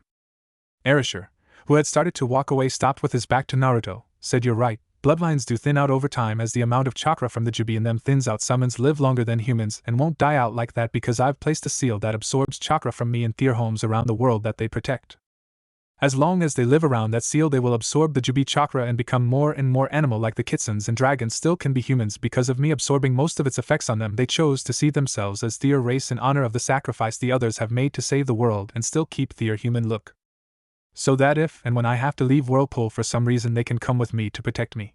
Basically I am the feudal lord and the dragons are the guardians and the kitsunes are my samurai. Naruto frowned and said, is Arisher said, there any way to kill the Jubi? None that I know of. All I can do is absorb as much of its chakra as I can and keep it passed out, and you're going to ask if he's that much of a threat? He is, Naruto. Suna used to be the most beautiful place in the world. So full of life, gone forever 1,000 years later, and nearly nothing can survive there from the poison of the Jubi chakra in the ground. Can you image the forest of fire country gone in a moment? I still have nightmares of that blast in my mind, and it was just a small sample of the Jubi power. If he awakens again, it's over. All life is gone is the life of every single man, woman, child, plant, and animal on the planet, not worth the sacrifices we are making. Naruto frowned and said, alright, I'm sorry, it's just I. Arisher said, and that right there is the reason why I wanted you to become my successor. You're empathic to the feelings of others. Naruto said, so what should we do? Arisher said, the first thing we do is free your mother and father. Naruto said, what about the Kyuubi? Arisher said, one step at a time, Naruto. Don't worry about the finished product. In life sometimes the journey is more important than the destination. You have a long life ahead of you. Don't rush it and don't worry about the future, it will get here when it gets here. Worry about now. Naruto nods and follows Arisher. Time skip, Chunin exams, Kumo. Naruto walked toward the gates of Kumo dressed in a white cloak with black flames across the bottom and the wrist. On the back had the kanji for Saren no Rikudo Sannin. Second coming of 6th realm sage. His hair had grown back out to his normal look. He was now 5 foot tall, not counting the 2 blonde fox ears on his head, or the 3 feet long blonde foxtail he had sticking out of his tailbone. As he got to the gates the guards blinked and looked at him, and Naruto said, I'm Kazunami, the Fire Lord is expecting me. Could you please notify him that I am here and I am sure that one of his men will come and get me? One of the guards asked, what's with the ears and tails? Naruto said it is a private matter. Please notify him that I am here. One of the guards said, and why should we do that? Naruto was getting annoyed, said, look, I've had a very long trip. If you don't go notify the Fire Lord, then I'll just sit here and annoy you, and trust me, I can be really annoying. 2 hours later. A fox appeared in a puff of smoke as Naruto said 4,286 foxes on the 4,286. Take 2 mates who come home late from a date, and you get another fox on the wall. As another fox appeared in a puff of smoke and Naruto said 4,287. The guards along with the crowd that had gathered were wide-eyed, saying literally over 4,000 foxes who were also singing with Naruto, and a commanding voice said what is going on here, causing everyone to turn and see the yandere Reikage standing there. The guard stood at attention and said, Reikage-sama, this. Naruto released the Kagebunshin who were hinged into foxes when he heard the commanding voice and interrupted the guard and said, I asked to see the Fire Lord who is expecting me, which could be caused to start a war by interfering with the emissary of a feudal lord on official business, but because of my unique appearance, these two refused to get him. I take it you're the Reikage. Narrowed his eyes at Naruto and said, yes, who are you? Naruto was about to speak when a voice said his name is Naruto Uzumaki, Reikage-sama. Causing everyone to look, and Naruto said Asuma-sensei. As he saw Asuma standing there. A Chunin said, you said your name was Kazunami? In an accusing tone. Naruto shot him a glare and they said, you know this boy Konoha ninja. Seeing Asuma height. Asuma said, I am not here as a Konoha ninja, Reikage-sama. I am here as one of the 12 fire guardians escorting the Fire Lord, and yes, I know this boy, and Kazunami is an alias that he was told to present when he arrived, sir. His real name is Naruto. I said, I see, and what were you doing with those foxes when I arrived, Naruto? As he looked at Naruto.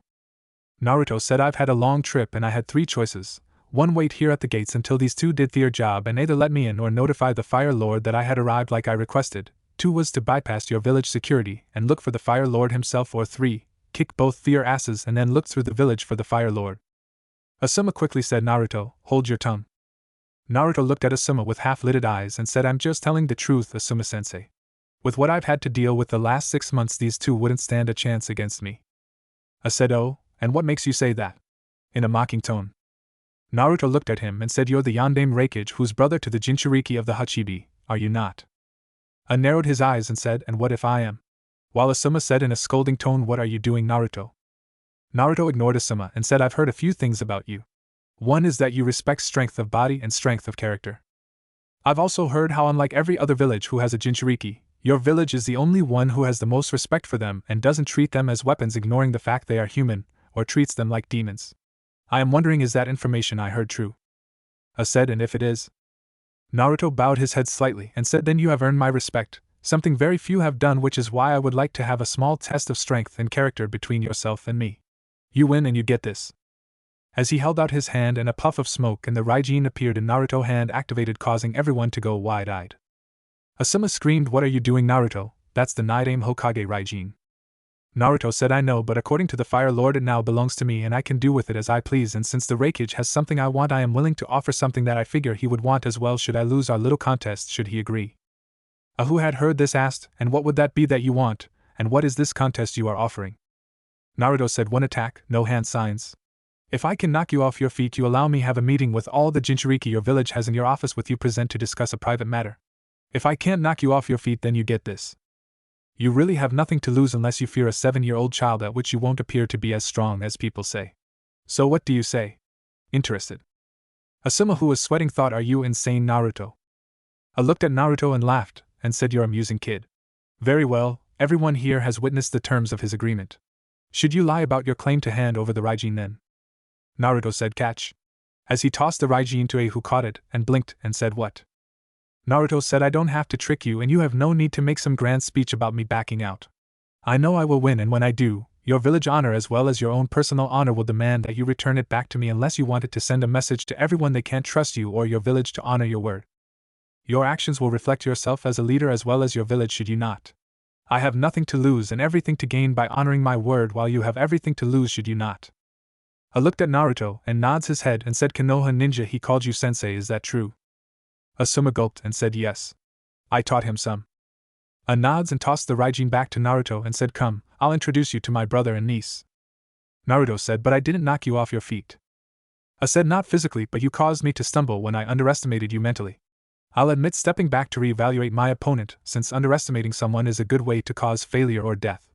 Now come, and both of you have sewer duty for the next month for not sending a runner to the Fire Lord to verify his claim. I'll escort him personally to the Fire Lord's quarters as soon as our meeting is done, Konoha Ninja. You have my word as Reikage of Kumo, no harm will befall your student. Naruto, who began to follow, said, it's alright, Asuma-sensei. I still have a day before the Chunin exams start, which is when I was supposed to meet the Fire Lord anyways. An hour won't be much wait, besides, you can give this to him as it's the gift he asked me to pick up from the tailor for him. As he tossed the scroll to Asuma. Asuma frowned and said, you should report to the Fire Lord first, Naruto. Naruto said, maybe, but sometimes it's the journey that is more important than the destination, and this is one of those times. As he turned and ran after A, who had slowed enough to hear Naruto words to Asuma but kept walking while also signaling to some ninja to get his brother and niece.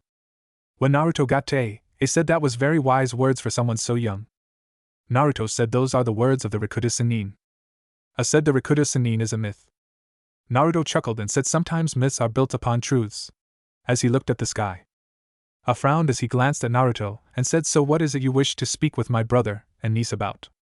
Naruto said, I would rather wait to talk privately if you don't mind. Information is power. I'm sure you understand. A asked, how old are you again? Naruto said 7 as of last October 10th. A frowned a moment and glanced at Naruto and said, you know, October 10th was the day Kyuubi attacked Konoha.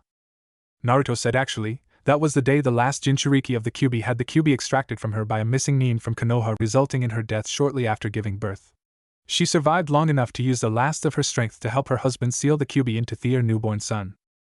A eyes widened as he heard this and looked at Naruto, who smirked and said, Fox got your tongue. A said, what is your purpose here, boy? Trying to hide his shock. Naruto said, just to talk. I've got more blood on my hands than I care to think about, and hope I can make it to my teens before ever putting any more on them again. A judged Naruto words and said, very well, so you're a Namikaze. Naruto said, actually, if you want to get technical about it, Namikaze wasn't really Namikaze. That's a name the professor created to ensure Assertion Clan didn't die out after you, IWA, and Konoha first missing nin killed all their members but one. Of course, if that one found out the truth about that, I'm sure the professor would be retired permanently after she got done killing him, resurrecting him, and killing him again. But since Namikaze basically bitch-slapped IWA before going kamikaze, the professor let him think that he was an orphan and let him take his wife's clan name when they were secretly married. By the way, I want to say thanks. A blinked and said, what for? Naruto said, well, if you guys didn't try to kidnap my mom, then odds are dad would never have came and saved her, causing her to fall in love with him, then she wouldn't have helped him create the jutsu he bitch-slapped IWA with. If the short midget in IWA ever found out that he'd probably come here and piss on your predecessor's grave just out of spite, hey, is he here? I could actually make a fortune if I got a picture of that and sold it. Really get the betting pools going for the exams, I could see it now. Kumo nin seek to restore honor to the dead after Tsuchikage pisses on the grave of Kumo leadership. Just then a civilian said, hey, did you hear that? That Tsuchikage was caught pissing on the grave of the Sandame Reikage grave. A sweat dropped and another civilian said, oh man, Kumo nins are going to be out for blood. The exams are going to become a death match. I saw both civilians run off, and then he looked at Naruto, who had his hand covering his mouth, and A glared at Naruto, who said, hey, don't blame me. I told you we should have talked in your office. A and Naruto quickly moved to A office, who kept his hand over Naruto's mouth as he carried him across rooftops under his arm, and he sat down in his chair and glared at Naruto. Before he could say anything, the door to the room opened and a 20-year-old looking man with dark skin and wearing sunglasses walked in, followed by a brown-haired girl with black eyes around 10 years old came in also, and the girl closed the door behind her while the guy with sunglasses said, yo bro, what's up with you sending Bolt to come get us? It seriously messes without training time, so. He dodged as a barbell flew by where he had used to be. A screen, shut the hell up with your rap, it makes me ready to snap. Naruto, who had moved to the window and was sitting on the windowsill, laughed and said, you're one to talk about talking like that. Every eye in the room turned to Naruto and they said, shut up Brad, or I'll kick you out of here, regardless of your reason for being here. Naruto smirked and said, remember when you said you had underestimated me, Reikage? You don't know how much you have underestimated me. I said you think I'm scared of you because you're the Jinchuriki of the Kyuubi. Ha, I've fought the Hachibi and cut off one of its horns. I could kick your ass, kid. The man with sunglasses and the girl went wide-eyed as they heard the words, and Naruto was about to say something when there was a sound of someone pounding frantically on the door. A growled and screamed, what? The secretary said, sorry to disturb you, Reikage-sama, but the Fire Lord is here along with his guards and they demand to see you at once along with someone named Naruto. A frowned and shot a look at Naruto and said, send them in. Naruto sighed and crossed his arms while his tail swayed behind him before a scream of Kawi was heard and Naruto found his tail being pulled and rubbed by the girl. Naruto shuddered a moment as he felt the feeling from his tail while Kaji walked into the room along with Asuma, a samurai guard, a blonde-haired woman, a black-haired woman with a pig, and a white-haired man with a headband with the kanji of oil on it. Naruto saw everyone look at him and said yo, with a half wave of his hands still with his arms crossed. Kaji said, Naruto, why did you not come with Asuma and said your meeting with me could wait? In a neutral tone. Naruto said, because the reason I needed to speak with these two is more important than you at the moment. As he motioned toward the girl and the guy in glasses. Kaji said, and what is it you needed to speak with them about? Naruto motioned with his head and said, who's the ladies and the old man? Kaji said, answer my question. Naruto looked at Kaji and said, not until I know who is able to hear the info I have. The needs of the many outweigh the needs of the few, and you and your position will mean absolutely nothing in face of the threat I have discovered.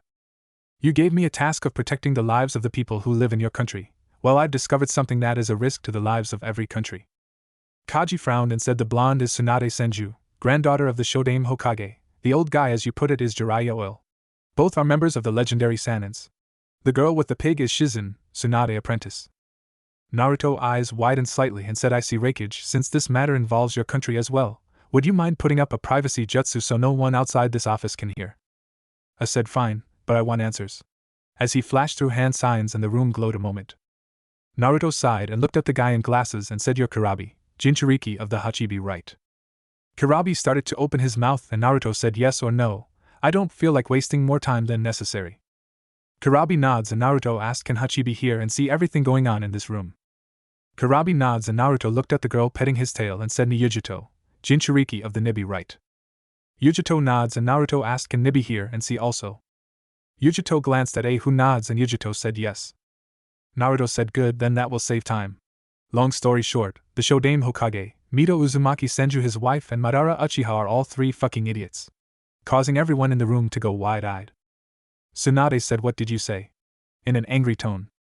Naruto was about to speak when he saw the necklace around her neck and he smirked and raised his hand, and the necklace, to everyone's shock, shot across the room to Naruto's hand, who said, so this is where it is. In an amused tone as he looked at the gem. Tsunade said, give that back. In a demanding tone. Naruto said, do you even know what this really is? Tsunade opened her mouth and Naruto said, of course you don't. If you did, then you would know why I called your grandparents idiots. After all, they did plant a bomb inside nearly every major ninja village that will explode within the next few years, killing everyone in hundreds of miles. Everyone went wide-eyed and A said in a demanding tone, what did you say? Naruto looked at A and said, the Bijou aren't what everyone thinks they are. They were originally humans who were disciples of the Rakuta Sannin, who got greedy for power, wealth, and fame and were punished by him by being cursed with power that they couldn't control, a body that made it where they had no need for wealth, and made them feared to be around or desired only to become a weapon while watching fear loved ones grow old and die while they lived on. Isn't that right, Nibi, Hachibi? As he looked at Yujuto and Kurabi. Kurabi said, how do you know that, boy? Causing everyone in the room to go wide-eyed minus Naruto. Naruto said, because your punishment was supposed to be over already.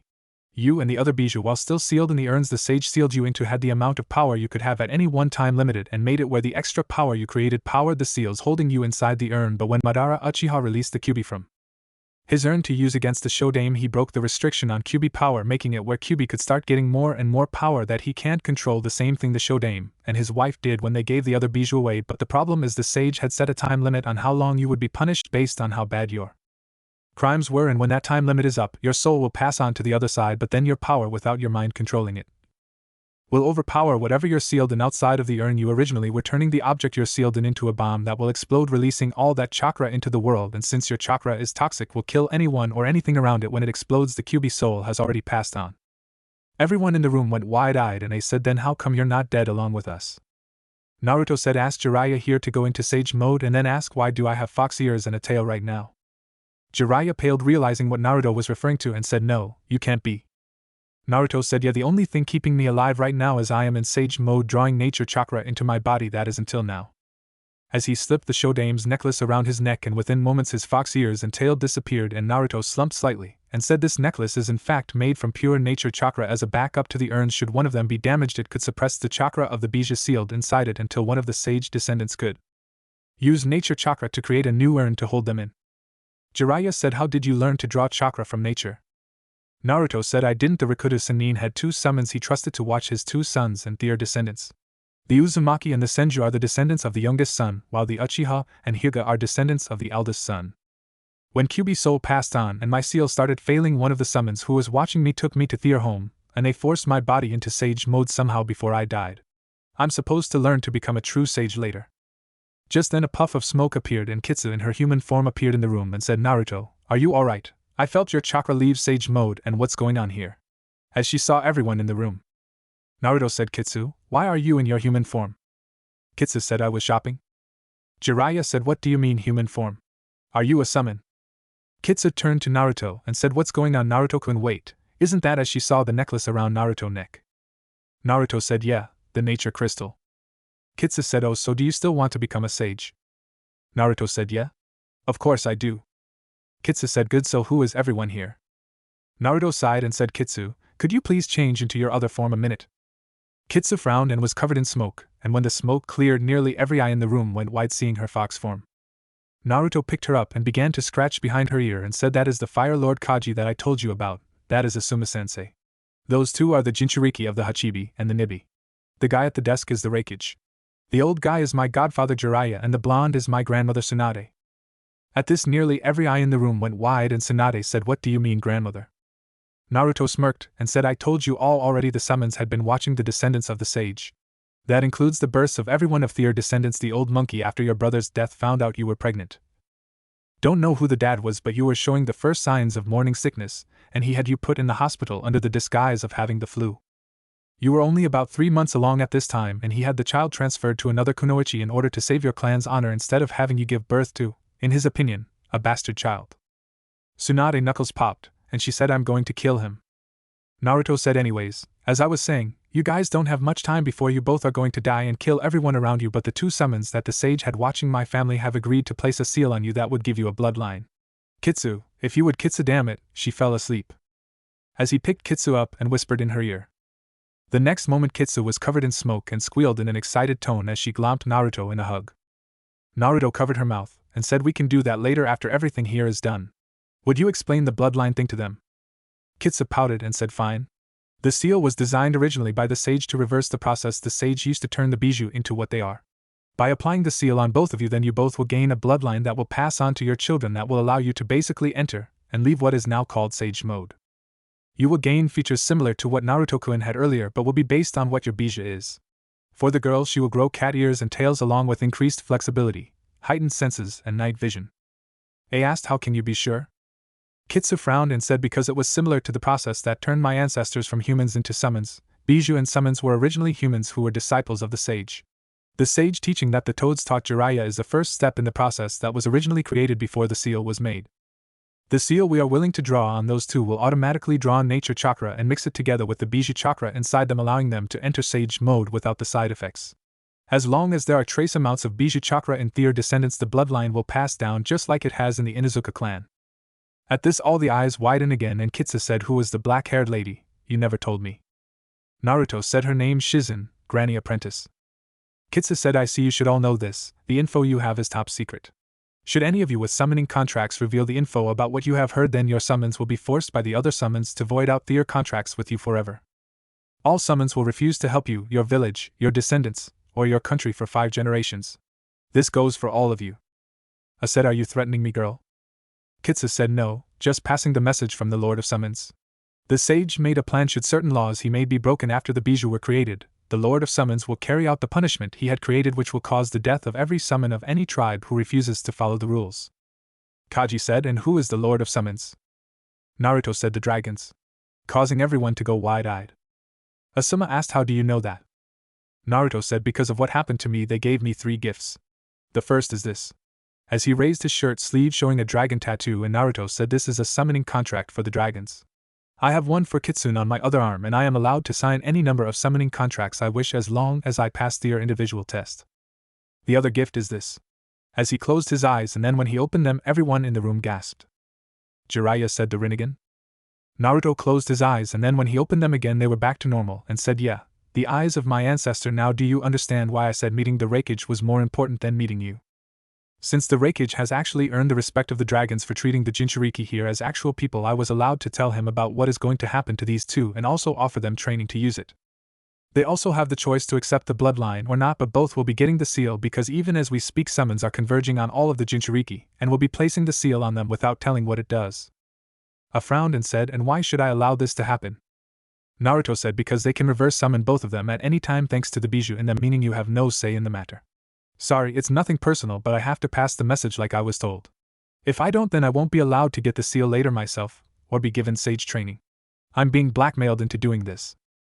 I said, I see very well, Bi, you both have heard your options, what will you do? Both accepted, and Kitsu said, I will inform the others and you will be contacted privately later by a summon to arrange your training as well as to receive the seal. Hachibi, Nibi, prepare yourself to finally be allowed to rest in peace, but remember the laws. As she kissed Naruto and disappeared in a puff of smoke, causing Naruto to blush. Jiraiya said, how come your girl can turn human, and what's the kiss for? Naruto smirked and said, figure it out yourself. Anyways, I've said all I had to say. I'm a little hungry and tired, so can we call this meeting to an end? I've had a very long, tiring, and painful 6 months and haven't had a chance to sleep on an actual bed in 4 months.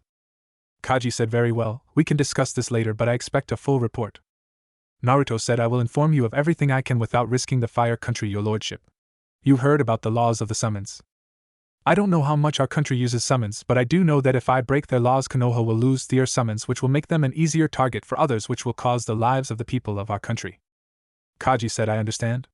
Asuma, please take Naruto to his room to rest. Asuma nods and said, come on, kid. As they left, Kaji pulled out a scroll and handed it to A and said, for your eyes only, before he motioned for the others to leave.